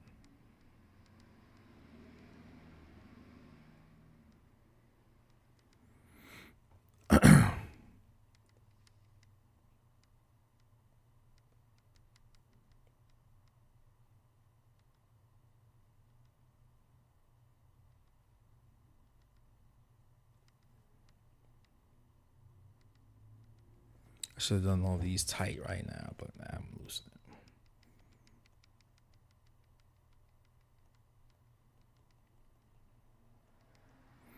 Yeah, I tell everybody draw 100 S's. You know, get a little sketchbook. You know, get a little sketchbook. Draw 100 S's. Loose cursive. You know. And again, like over and over, and then you just do it over and over and over and over and over and over and over again, over and over and over and over and over and over and over again, over and over and over and over and over, over and over and over again, over again. Oh my God! Then you're gonna fucking get tired of that shit. Oh man, you're gonna get tired of doing them. You're gonna get tired, like oh shit, you know.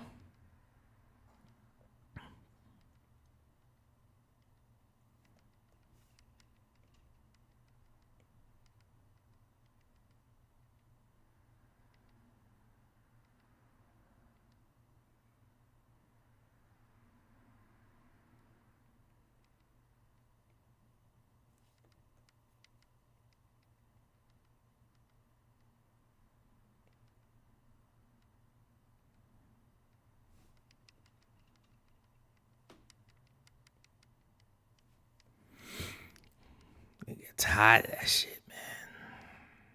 Draw 100 S's.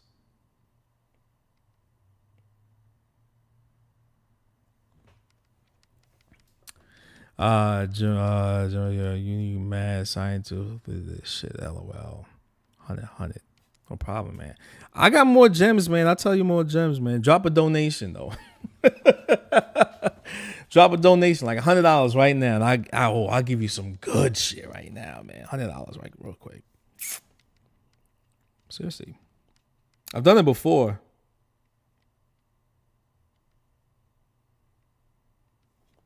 like draw 100 S's.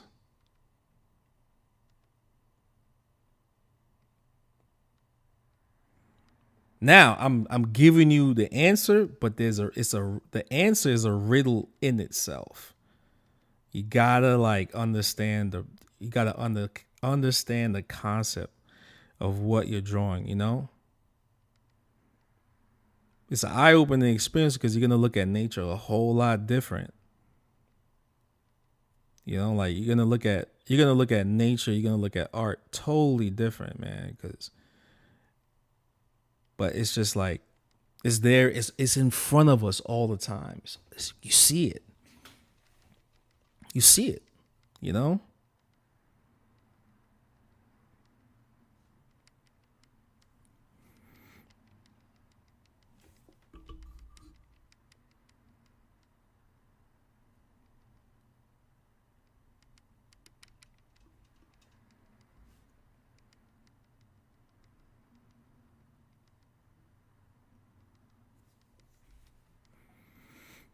Maybe I should do a dragon seminar. Should I do a new dragon seminar?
But this is like really simple.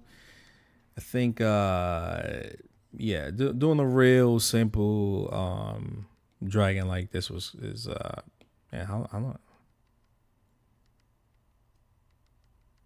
Oh snap. All right. How long I've been going?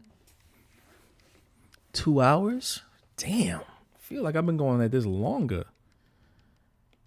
Yeah.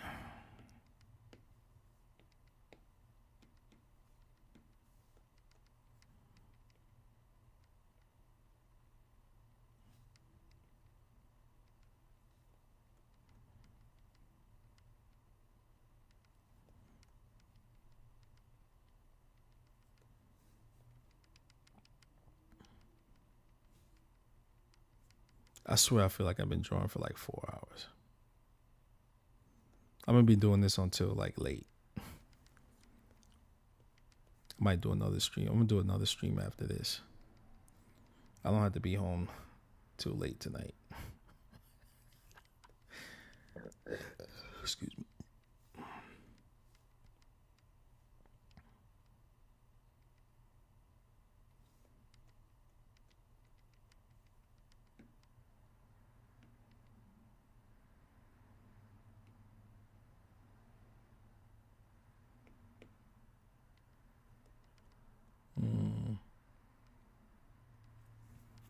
Should I do some? It's a salamander. There ain't no flames.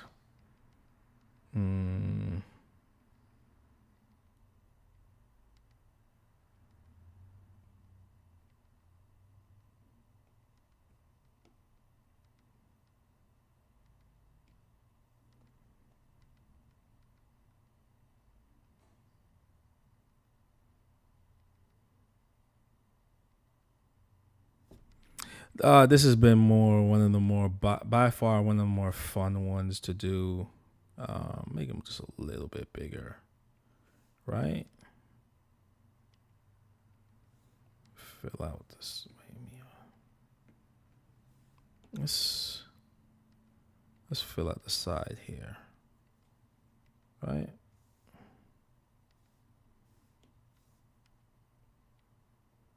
That's good. And then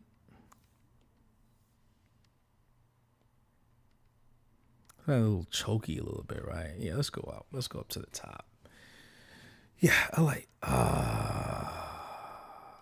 shouldn't have done that first. First, I got to drop.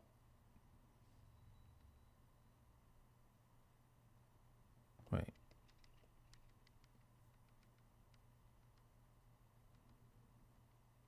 All right. Merge.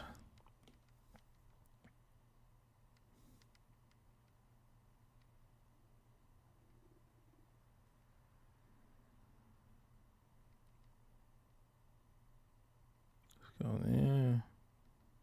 Bring that right here. Okay.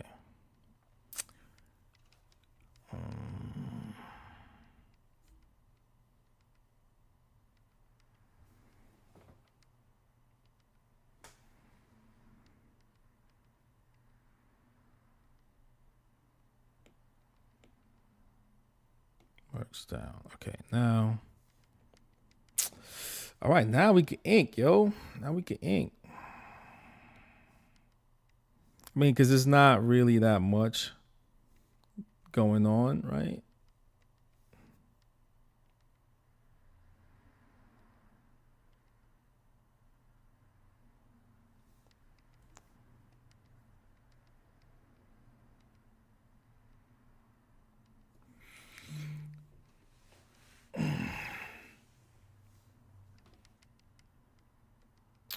You know,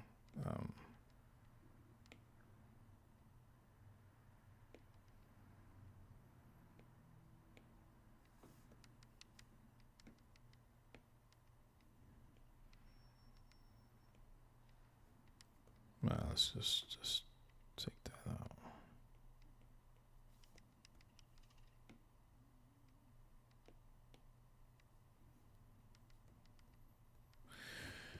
Okay.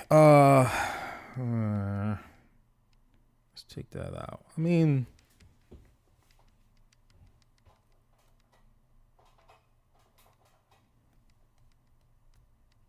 it is pretty simple, right? It is pretty simple.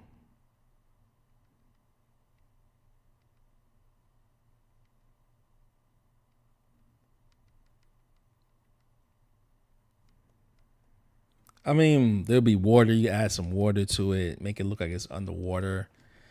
So I'm doing a very simple design. I'm doing a very simple design to this.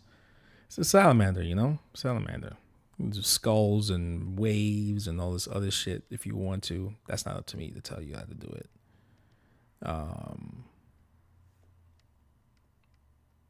Or what you want to put into it, you know. I messed up.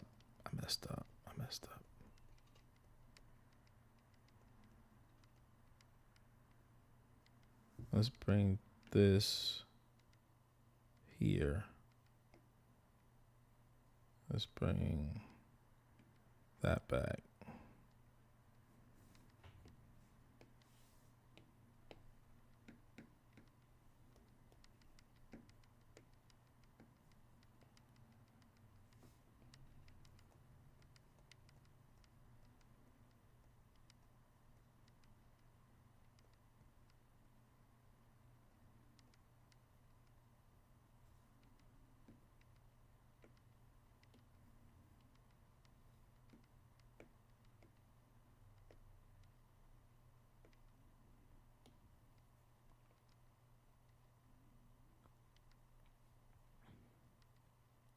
I ain't like that.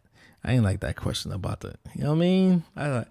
Sometimes when like when this is the one thing about like this industry, you don't know who's you're answering questions to. You know what I'm saying? Not you, Jamiro. Not like you be like, oh, who was that asking that question? You know what I mean? Somebody tries to start some shit. Like, oh boy, here we go. Here we go.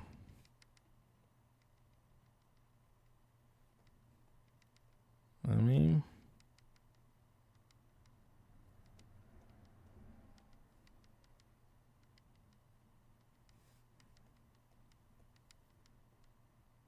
I think I answered that question pretty deep, man. I only go to conventions that I get invited to.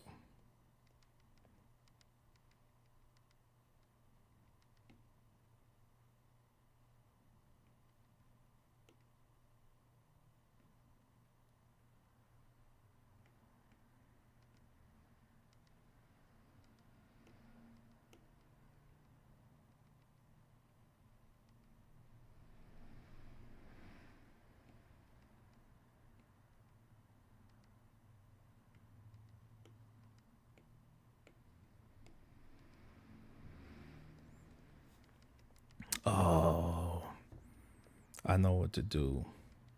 All right, let's give this thing some more character. This is how we're going to give this guy some character. This is how you give him character. Because it's a salamander, right? And it's like very, like very slimy and very, like it's like wet, like it has to stay in a very moist environment or the thing fucking dies. So we're going to give it like a chunky line weight. Give it like a chunky body, right? And then taper out the arms a little bit. So let's try that.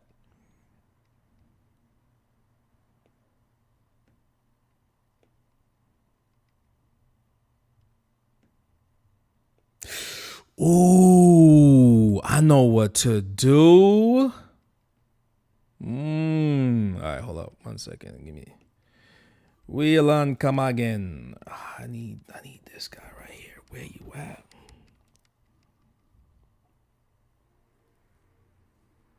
What's that dragon head at? Let's grab this gray. Bam, whammy, whammy, bammy.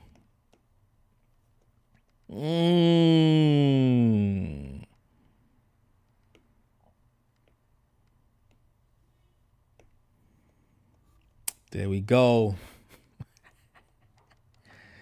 Whammy, bammy. We're going to ink this. But we're going to ink it a certain way. Let's drop that. And let's go back to black.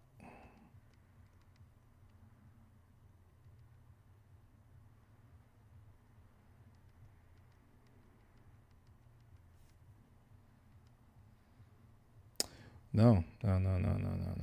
Oh, little trick here. Let's go back to the gray. There we go. We're gonna outline the whole shit in gray. Here we are. Here we are. Inking. 10%.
Oh, there we go.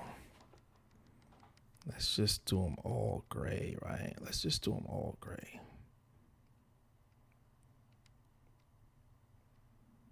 The gray represents moisture, right?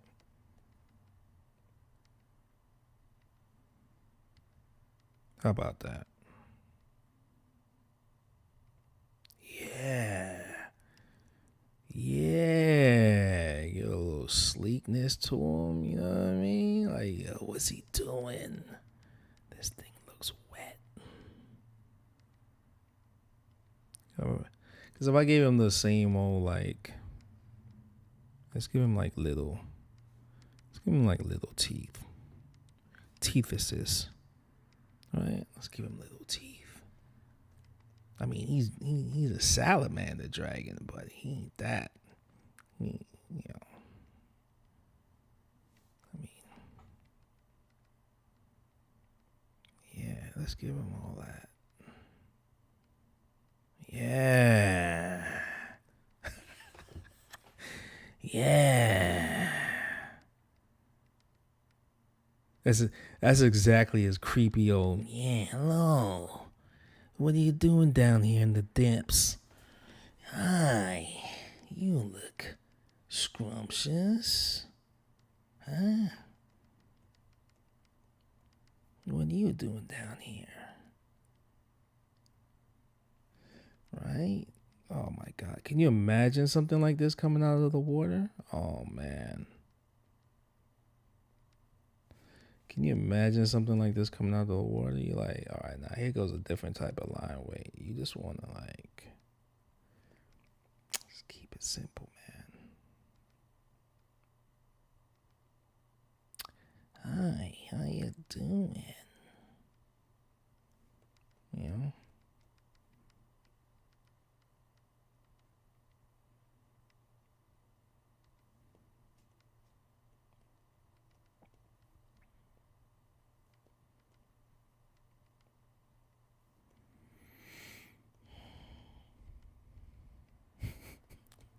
Was that voice creepy? Hi.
talk about flow. Sometimes trying to like don't lose the flow. I put that bump back in there, right?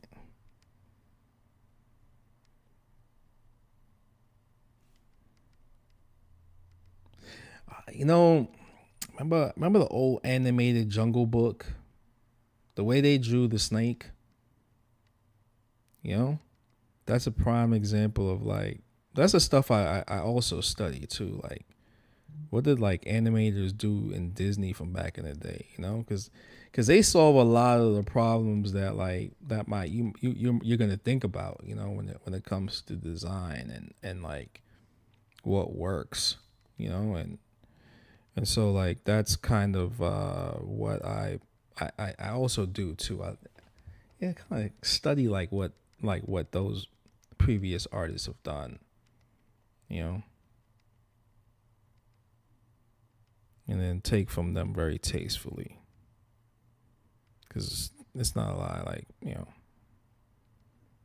like I will tell you, like, excuse me, who my influences are. I'm not afraid to like to give light to those artists.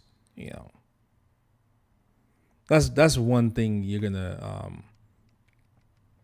know about me. Like I'll say, oh, this is from this artist and this is from that artist. You know, like this. My ego is not like that. You know.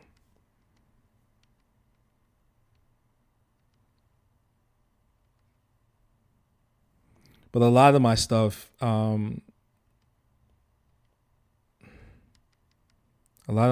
comes from just studying nature, you know. Study a sea snake, and when you see it, you know, moving through the water, it's kind of like you're taking that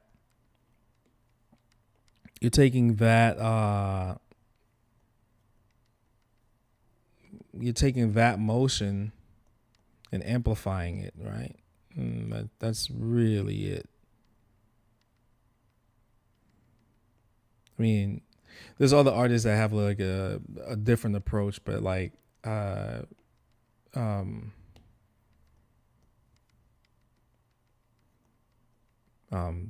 what I kind of do. I look at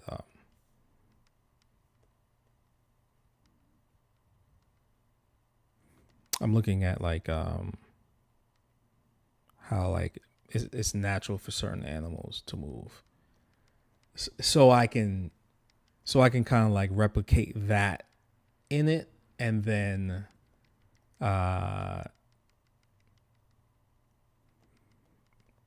it makes it more comfortable for me to design it, you know, to draw it.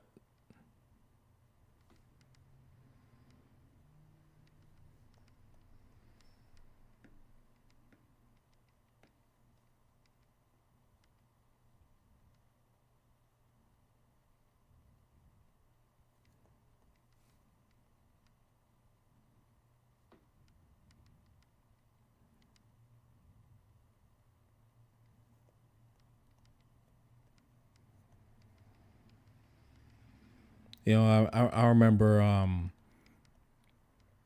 seeing Jim Lee draw something one time, and I think he wanted to learn. He wanted to draw like some guns that the Punisher was using, and he had a Army and Navy magazine, you know, like the guns that they were using at that time, you know, and then he just amplifies that. He adds to that to the design, you know. Like, it's weird that he says he doesn't like drawing cars, you know, because like when he draws like vehicles and stuff like that, it just like, and ships, it's just like, dude, what? But maybe, you know, in his mind, he's like, I could have done it, you know. He sees it from a different angle, you know, so different from how I look at it. I'm like, this guy's just like light years ahead of everybody else, you know. Like he sat down and he he drew what he needed to draw, and and it's amazing to see that, so like it's kind of like going, it's basically like, just basically what I'm saying is just go to the source of what you're designing, and so like like it my answer is it's an accumulation of a bunch of different things that I'm looking at. It's not just one thing, it's like I'm looking at letters in the alphabet. I'm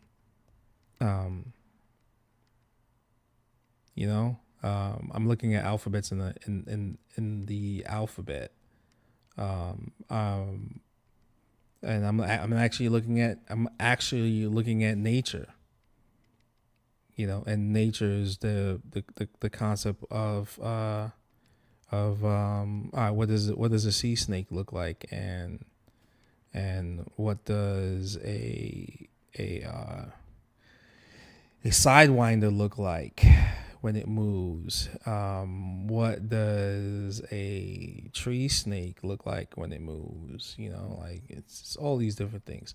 What does an anaconda look like when it moves on the water? Like it's all of that. So, and in that, and it's different flows for the size of each animal. And then I'm also looking at, I watch a lot of cartoons too. Cartoons teach you about design, like what works, what works on the screen, what works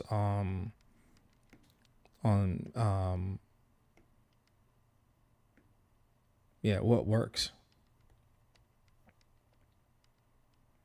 I'm still learning that, I'm still if I was to draw my own, I've drawn my own comic book, but it's just, it's a different process,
And there's always gonna be like little slight changes because I'm looking at how the other arms move, you know. And I'm like, it looks a little repetitive over there. How do I switch it up?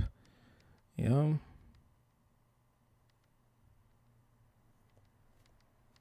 I'm leaving that. See this right here?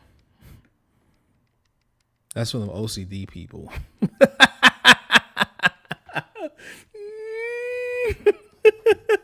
That's too close. Oh, that's what he's pointing at it too. It's like, yeah, his finger's pointing at it. I know. It's too close, but I get.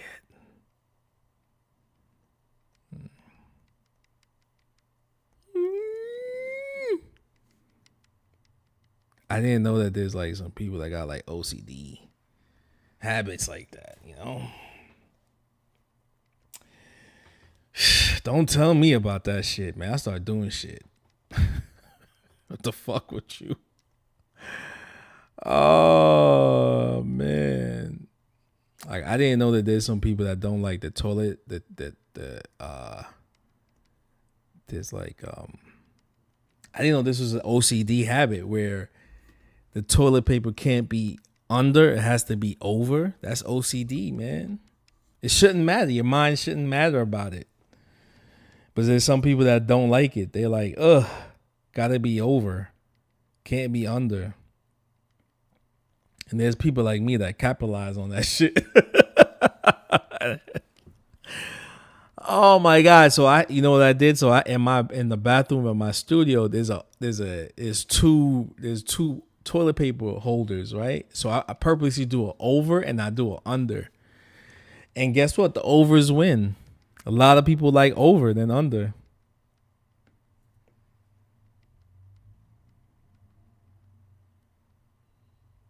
Is that messed up, yo? Oh man, is that messed up? That I purposely just do like me just test people to see what they like. I swear, yo, I swear. If I could take my camera off my stand right now, I will show you the bathroom stall and how I purposely there's a over and then there's a under option. The overs win. It's like a landslide. No one likes under. No one likes under, you know. I didn't know. I didn't know. It's an ex-girlfriend of mine. I think it was like the first time. But it makes sense though. It was like I think it was like the first time I think when the first time I stayed at her place or something like that. I think she was gonna judge the relationship by like how I like my toilet paper, and so I said over, and she was like good because if we said under, I'd have to really what she said I had to really question the relationship. I was like, really? Over and under? Damn.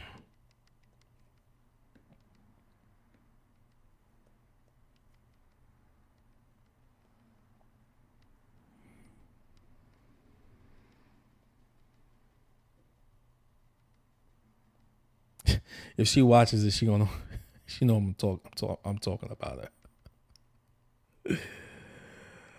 Oh man, she a freak though.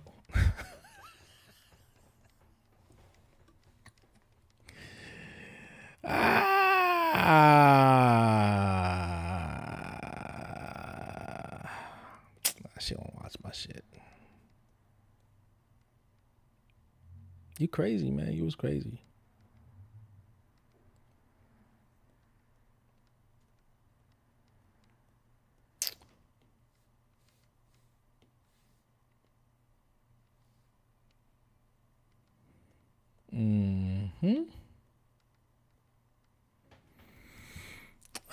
Salamander Dragon.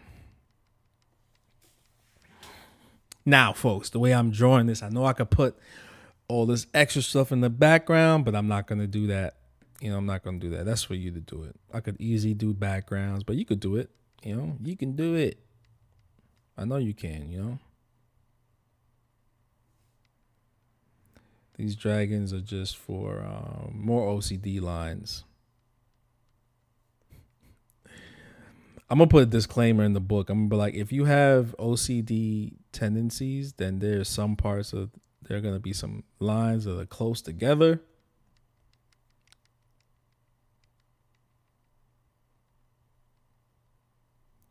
Look at these dragons at your own risk.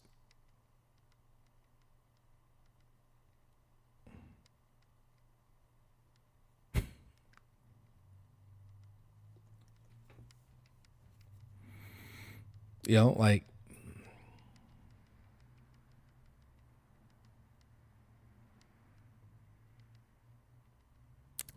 you know, like, it's like, think about it, man. Like, who, you know, why did you?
No, I haven't been watching the new Game of Thrones. I gotta watch it.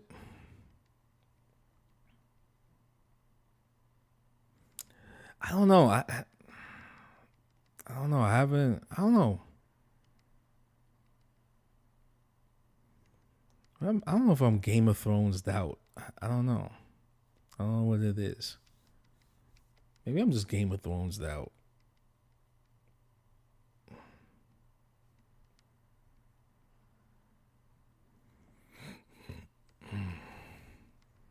Maybe I'm Lord of the Rings out. Game of Thrones out. Just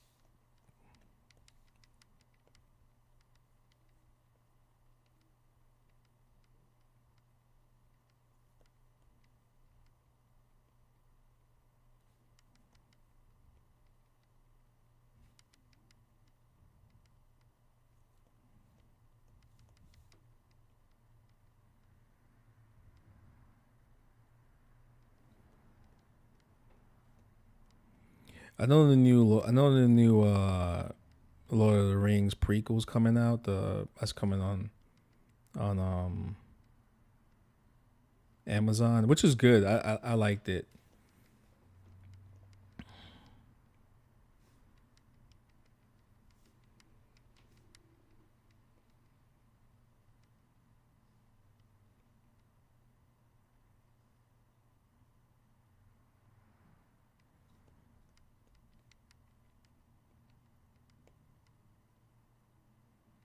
All right, can I confess something?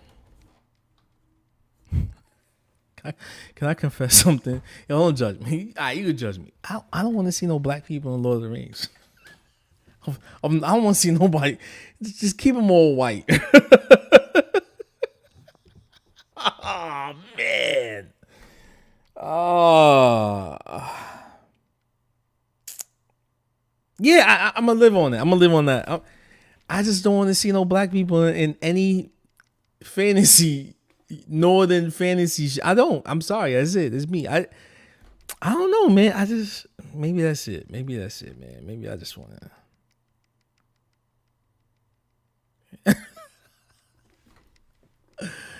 I just me, man. That's just me, man. That's just it. You know? Okay, it's cool in like wizard worlds and shit, like Harry Potter world. That's cool. That's cool because it's kind of like modern, you know what I mean? Right? It's her own world of wizards and warlocks and all that other cool shit, right? But Lord of the Rings, unless they go south of the equator where there's some land of bushmen and shit, then cool. But up north where it's snowy and I just don't want to see that shit, man. Maybe that's why I like the original Lord of the Rings. The all that. That's why I like the other ones, man. I just don't want to. I don't want to see no dwarf in an interracial marriage. I'm gonna keep it a buck. I'm gonna keep it 100. I'm gonna keep it 100. Hey yo, that's just me. That it don't reflect my family. It don't reflect my kids. It's just me. It's Andre Malcolm. I'm saying that. That's how I.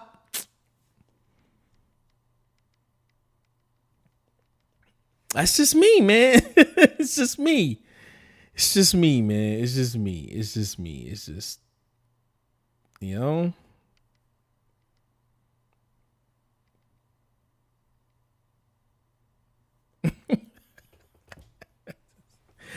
That's just me.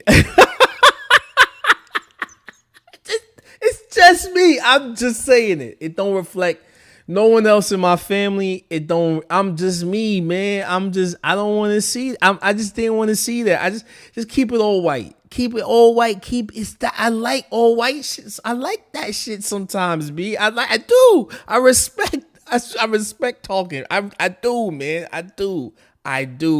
Thank you for writing some really cool fly shit. I like it. I in my mind, this is how I work. When it comes to fantasy, I'll read all white fantasy. It's cool. I'm not one of those people that like, yo, I needed to represent me. You know, I don't. I like to go to the bookstore and read anything all white and see, you know what I'm saying? It's cool. It's cool. That's because I have a respect for the artist. I do. Writers are artists too, man. You sit down, you write what you want to write.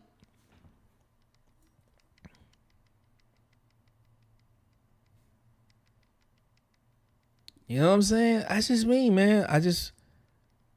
You know, I'm one of those people. I can read it and not feel like I need representation.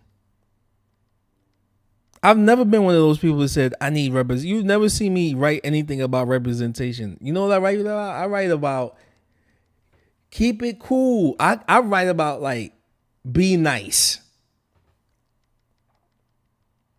I'm a nice person. I'm not gonna put white face on or yellow face on or brown face on. I'm brown already. I'm brown black. You know what I mean? I got black hair, brown skin, right?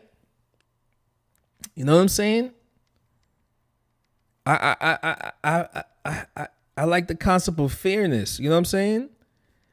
So I don't want to see no black people in. That's just me. That's just me. You could do cosplay, fine. That's cool. But you know, keep it a buck. I keep it a buck. When I read all those books back in the day, I wasn't thinking, yo, why there ain't no black people in it? Nope, not me. I was like, good.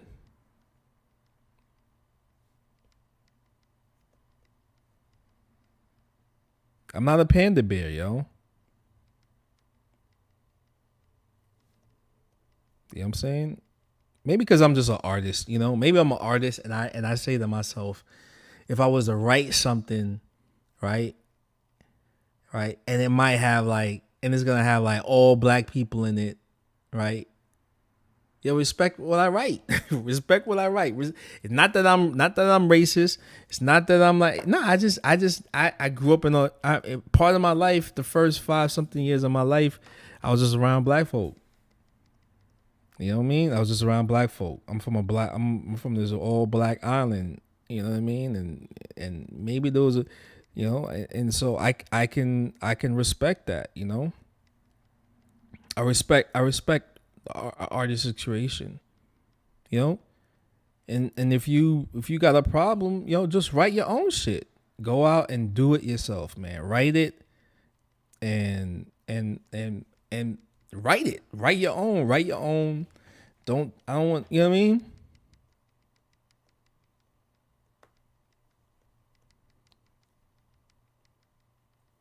That's just me though, you know? That's just me. If I lost if I lost some followers and some family members, I just got to think about it. It's cool. It's cool, you know?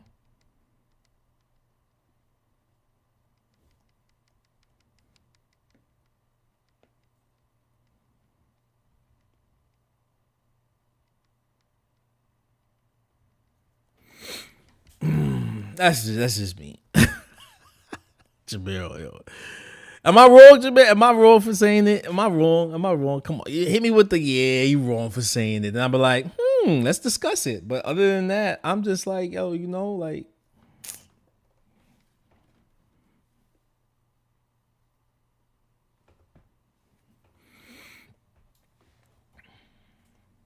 you know?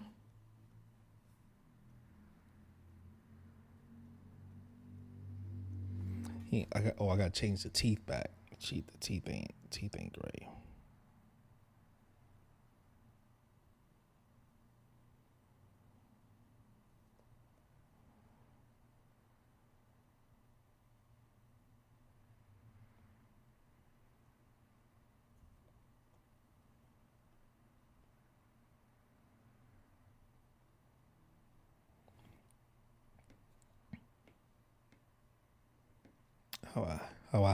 How I manipulate teeth. There we go.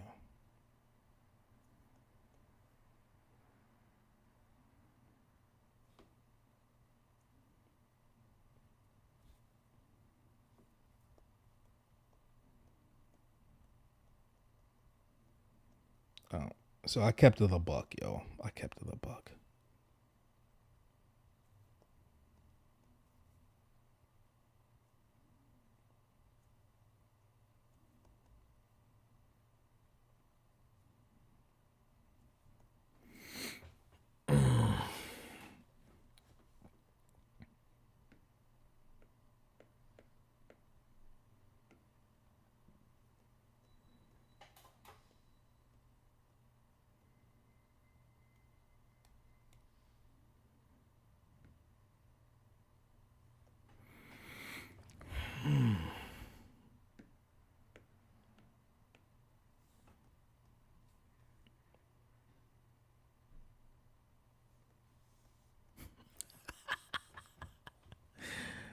Oh God.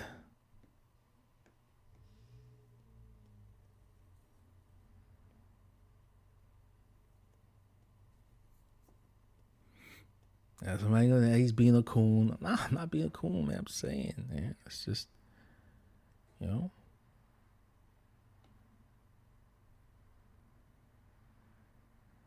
I man, you know, shit. I always thought that shit, you know.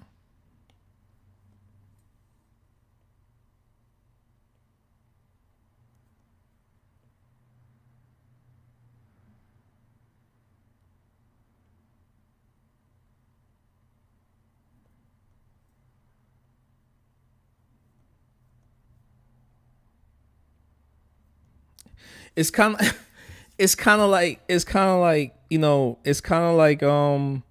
and this goes back to like Dune. There was like a lot of stuff that they changed in Dune, and I was just kind of like, what? What? Why'd y'all take that out? You know what I mean? Like, like kinds and stuff, and like I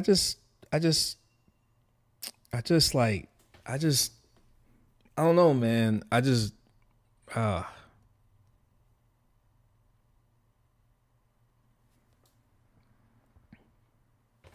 like there's a lot of stuff that's like,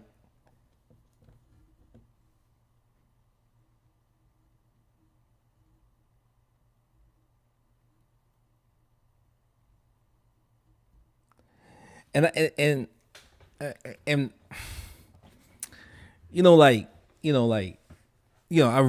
read Dune so many times. I read Dune so many times, and then something just occurred to me, like, like, as you read Dune, like the who moved a certain way in Dune that basically, the Bene Gesserit's, like Dune is the Dune. All right, Dune is probably like one of the craziest eugenics movies of all time. It is. It's not movie but book. It's the concept of eugenics put into sci-fi. Like if anybody knows about eugenics, like that's kind of like what it is. Dune is just eugenics.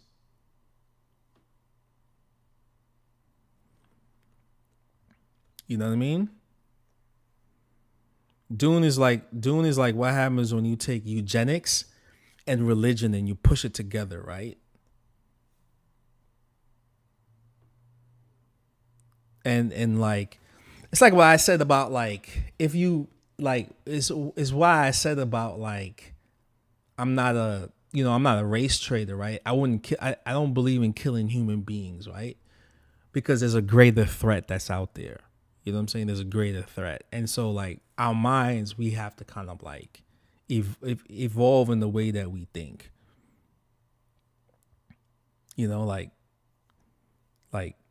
Like Caesar from Planet of the Apes. He goes, ape shall not kill ape, and like that's a good concept, right? Because of strength in numbers, right? Now you take that concept of strength in numbers and you add that there's a greater enemy out there, right? And so, like, that's why war and shit is not. It benefits a few, but here we go, man. Give me a second, folks.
I'm back, folks. Sorry. See, I'm drawing while on that phone call real quick. Yeah, so it's like one of the best eugenics movies you could ever watch. I mean, books you could read. You know what I mean? The Bene Gesserit, they have a breeding program. And if you look at like how many houses are left, 4. I can't remember how many houses are left, and look at where they look at what houses they are. You know what I'm saying? That's it. And so like if you have like a very strict breeding program, so it means that there's a collection of DNA, right? You're collecting DNA from around the world, because when they were living on Earth, after the great machine war, the sisterhood came about. They started collecting DNA. They started learning about how the body works to the point where they can use their mind and they condition themselves to the point where they can fight poisons and all this other stuff. So they can actually change their DNA, right? Or like, yeah, they can turn a girl into a boy and a boy into a girl.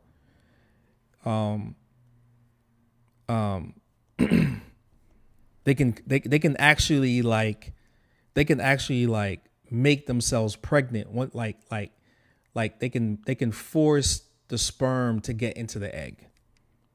You know what I'm saying? Like that's if you read about and so like they're able to like activate their DNA. Like how did they do that? Well, they figured out through understanding. It's like CRISPR, right? It's like CRISPR. Anybody that knows about CRISPR, then it's just like that's it, right? Understanding the DNA, and to the point where instead of using a machine to do it, they can do it themselves through mental training, right? You know, but they were generationally they were controlling bloodlines. You know what I mean? So they were like killing off bloodlines that they felt like they couldn't control. You know what I mean? So that means that you're like basically you can just do away with certain overly strong DNA and bring in a weak DNA, you know? Because you're going to understand, like, you're going to harness certain traits to be passed down over and over and over again. Now think about the concept of like what we living through right now. Like if you are able to control a people through economics and stuff like that, you know, make one area fight each other, like, you know, like certain places in the United States or even certain places in the world, right? You control the future of those people. You can wipe out a whole genetic code or a whole genetic. You can, by war, you can wipe out a whole genetic code, right? That they're done, right? Right. You make sure that, like, let's say if there was a person that was like, let's say if people really believed in the Bible, right? Like anybody that lives in that area now, they're coming from biblical times. They're from biblical times. Think about that shit. Like the Red Sea and all that other stuff. They talk about that in the Bible. So if you were a child of Noah, if you were a child of anybody, you're still, if they can trace back Genghis Khan's DNA, they can trace back whoever's DNA that was living from the times of the Bible. So there's like, if you were, let's say, like living back in so-and-so, and you gotta think about like how you as so-and-so can live through the next 1,000 years. Make sure that your family is never going to be part of any war, that you can, you have to be able to like control DNA now. If you can control your DNA now, you can control your existence 100, 200, 300, maybe how far can you bring it, push? How far can you educate your DNA? That's kind of like where we are now. Like, because if there's a war that happens right now in the United States, they can wipe out your whole DNA structure, right? And so like in the concept of Dune, that's what Dune is. Dune is a eugenics movie or a book, right? Because the Bene Gesserit controlled DNA throughout the human existence at that time. So it's all eugenics. Genetic superiority, you know? And who controls that? The Bene Gesserit witches. You know? I mean, it goes really deep. It goes really deep in that concept, and that's what your life is now. Anybody that lives now, you got to understand that you live in a world where you're in the ecosystem.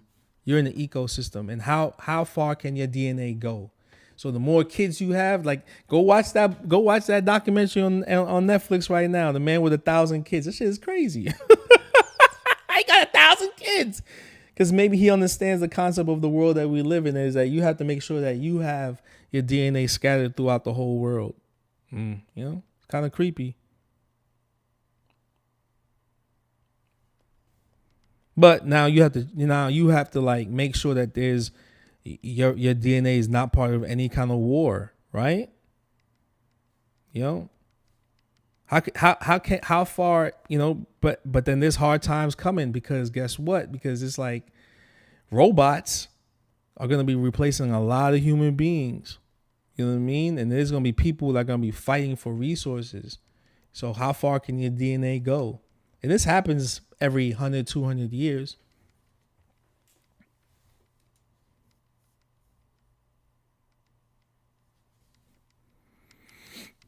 You got to make sure that your family ain't inbred. You got to understand your genetic tree. You got to understand who that person is that you living next to, what community that you living in. You know what I'm saying? It's crazy. It's like these are things that you got to think about. But a lot of people don't think about it. You know what I mean?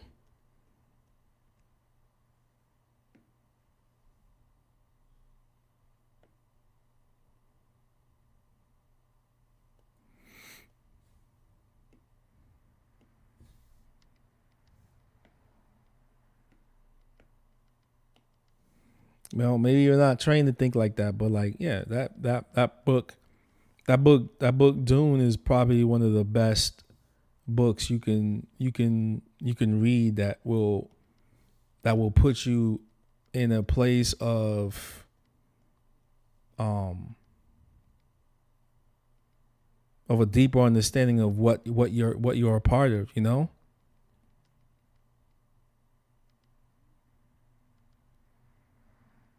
What are you a part of? As a human being, what are you a part of? You know, what are you a part of? Are you what is this environment that we're in? You know? And and that's why I say, you know, Dune, you know, the book itself is one of the it is a eugenics thought experiment. That's all Dune is. That's all Dune is. Dune is a eugenics thought experiment. Because that's what that is. That's what the Bene Gesserit witches have done.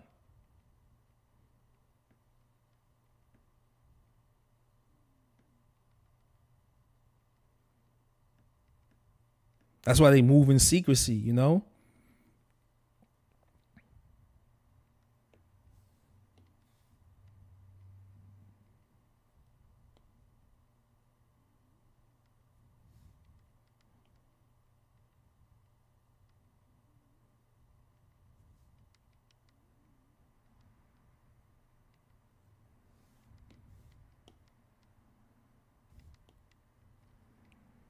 I mean, look at what she said. Look at what I mean. But that's what they've been doing.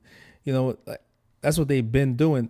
There's a part where, like, when they figured out, like, oh snap, you know, Paul Atreides is still alive, and then she confronts him. He says, "Yo, you've been the Bene Gesserits have been manipulating bloodlines for centuries." So it's like, yeah, they're manipulating bloodlines. They know how to wipe out through war, right? Through wars, and they wipe out whole genetic bloodlines. And if they're not dead, you know what I'm saying, they're like that's it. They make sure that they never come back to power because, in a sense, they monitor every place in the universe where there's humans, there's a the Bene Gesserit have a place in every civilization. There's a Bene Gesserit priestess in every part of the civilization. So they know how to monitor and make sure that that nobody else can become higher in power in civilization, because if they do, then it erupts their plans. You know what I'm saying? And that's just basically what Dune is. Dune is a really good eugenics movie. I mean, book. I should say. I keep saying movie, but Dune is a eugenics book. I don't think a lot of people thought about that, but that's what eugenics is understanding bloodlines and saying, you know, this, but the Bene Gesserits took it further, right? They took it further. They understood that you can unlock DNA, right? Anybody can be the Kwisatz Haderach. That's the thing. Anybody could become the supreme being, but they don't want everybody to be the supreme being, because then they don't have control, right? They want to make sure that one family becomes the supreme being, and then they want to be able to control that supreme being, right?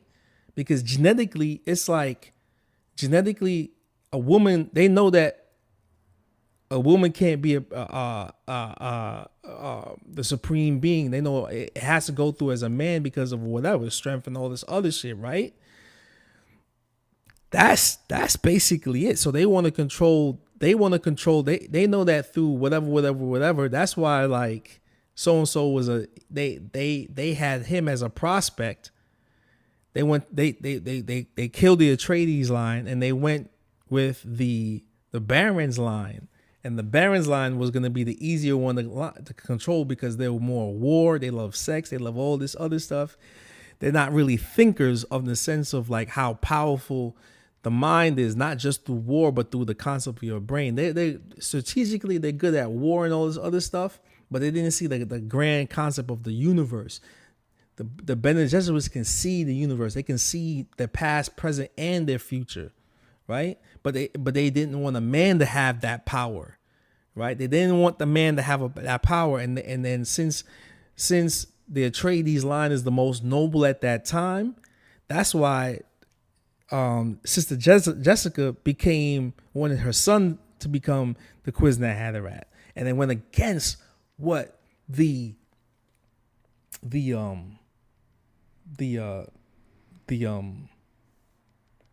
went against the I can't get it out. It went against the Bene Gesserits. That's all it is, man. That's all it is, man. It's a really good eugenics book.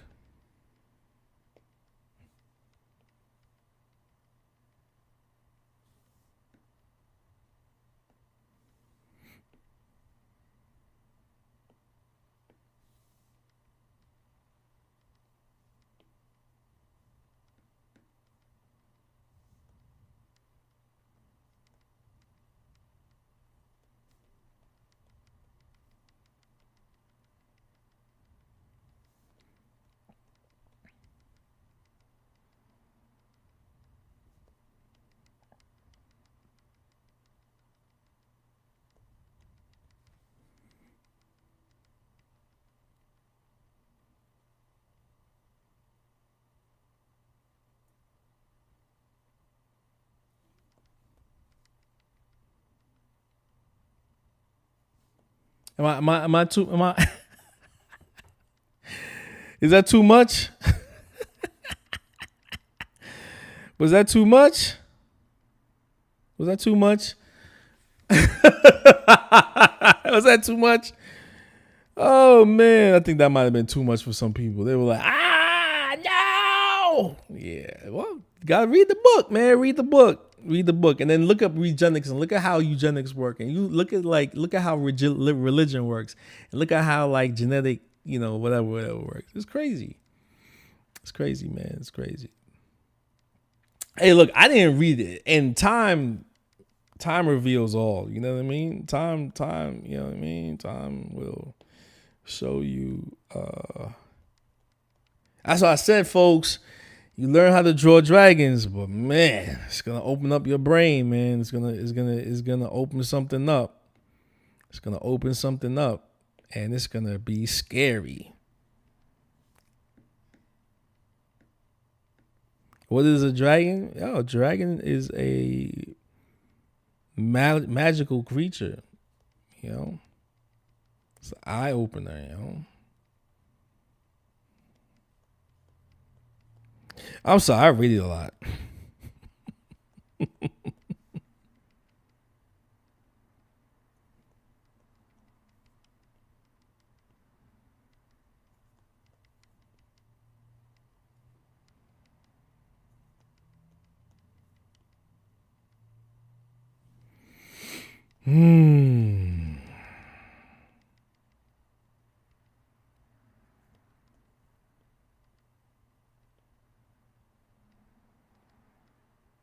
That's why, like, yo, war is not really that good.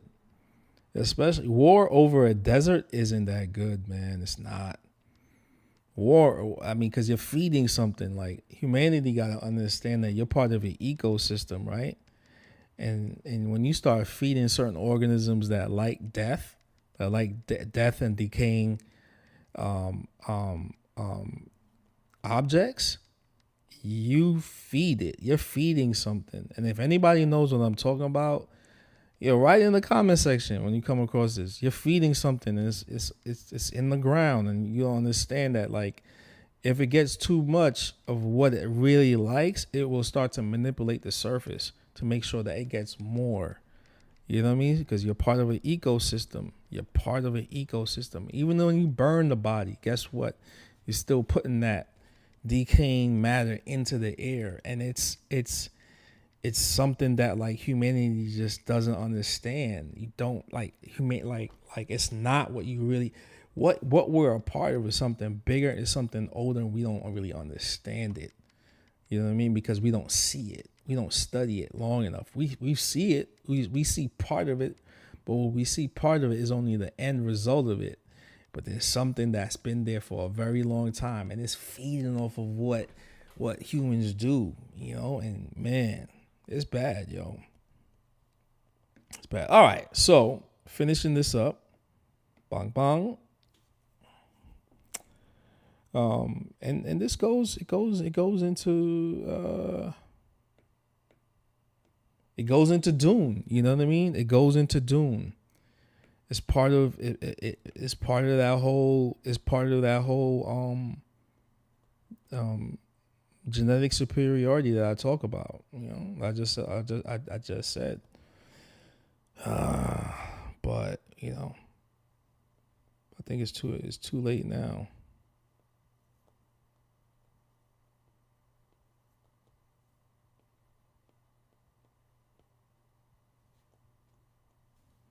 Remember, folks, you're part of an ecosystem, man. You're part of something that's older than you can comprehend.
How's that look? How's that look, yo?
All right.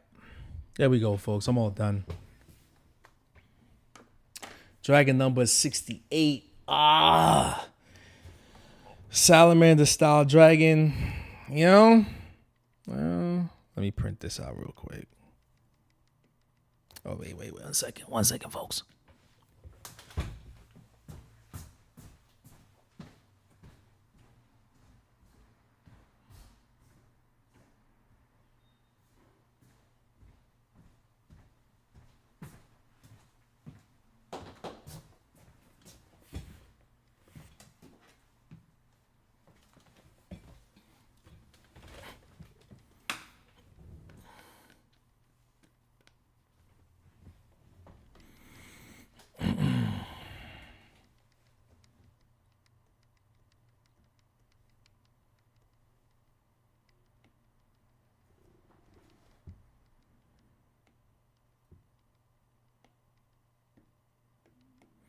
Did I say too much? Was I talking gibberish? Did it just sound out of this world? Okay. All right. Let's print this. Hey, what do you think I think about when I draw? This is what I think about when I draw. You know?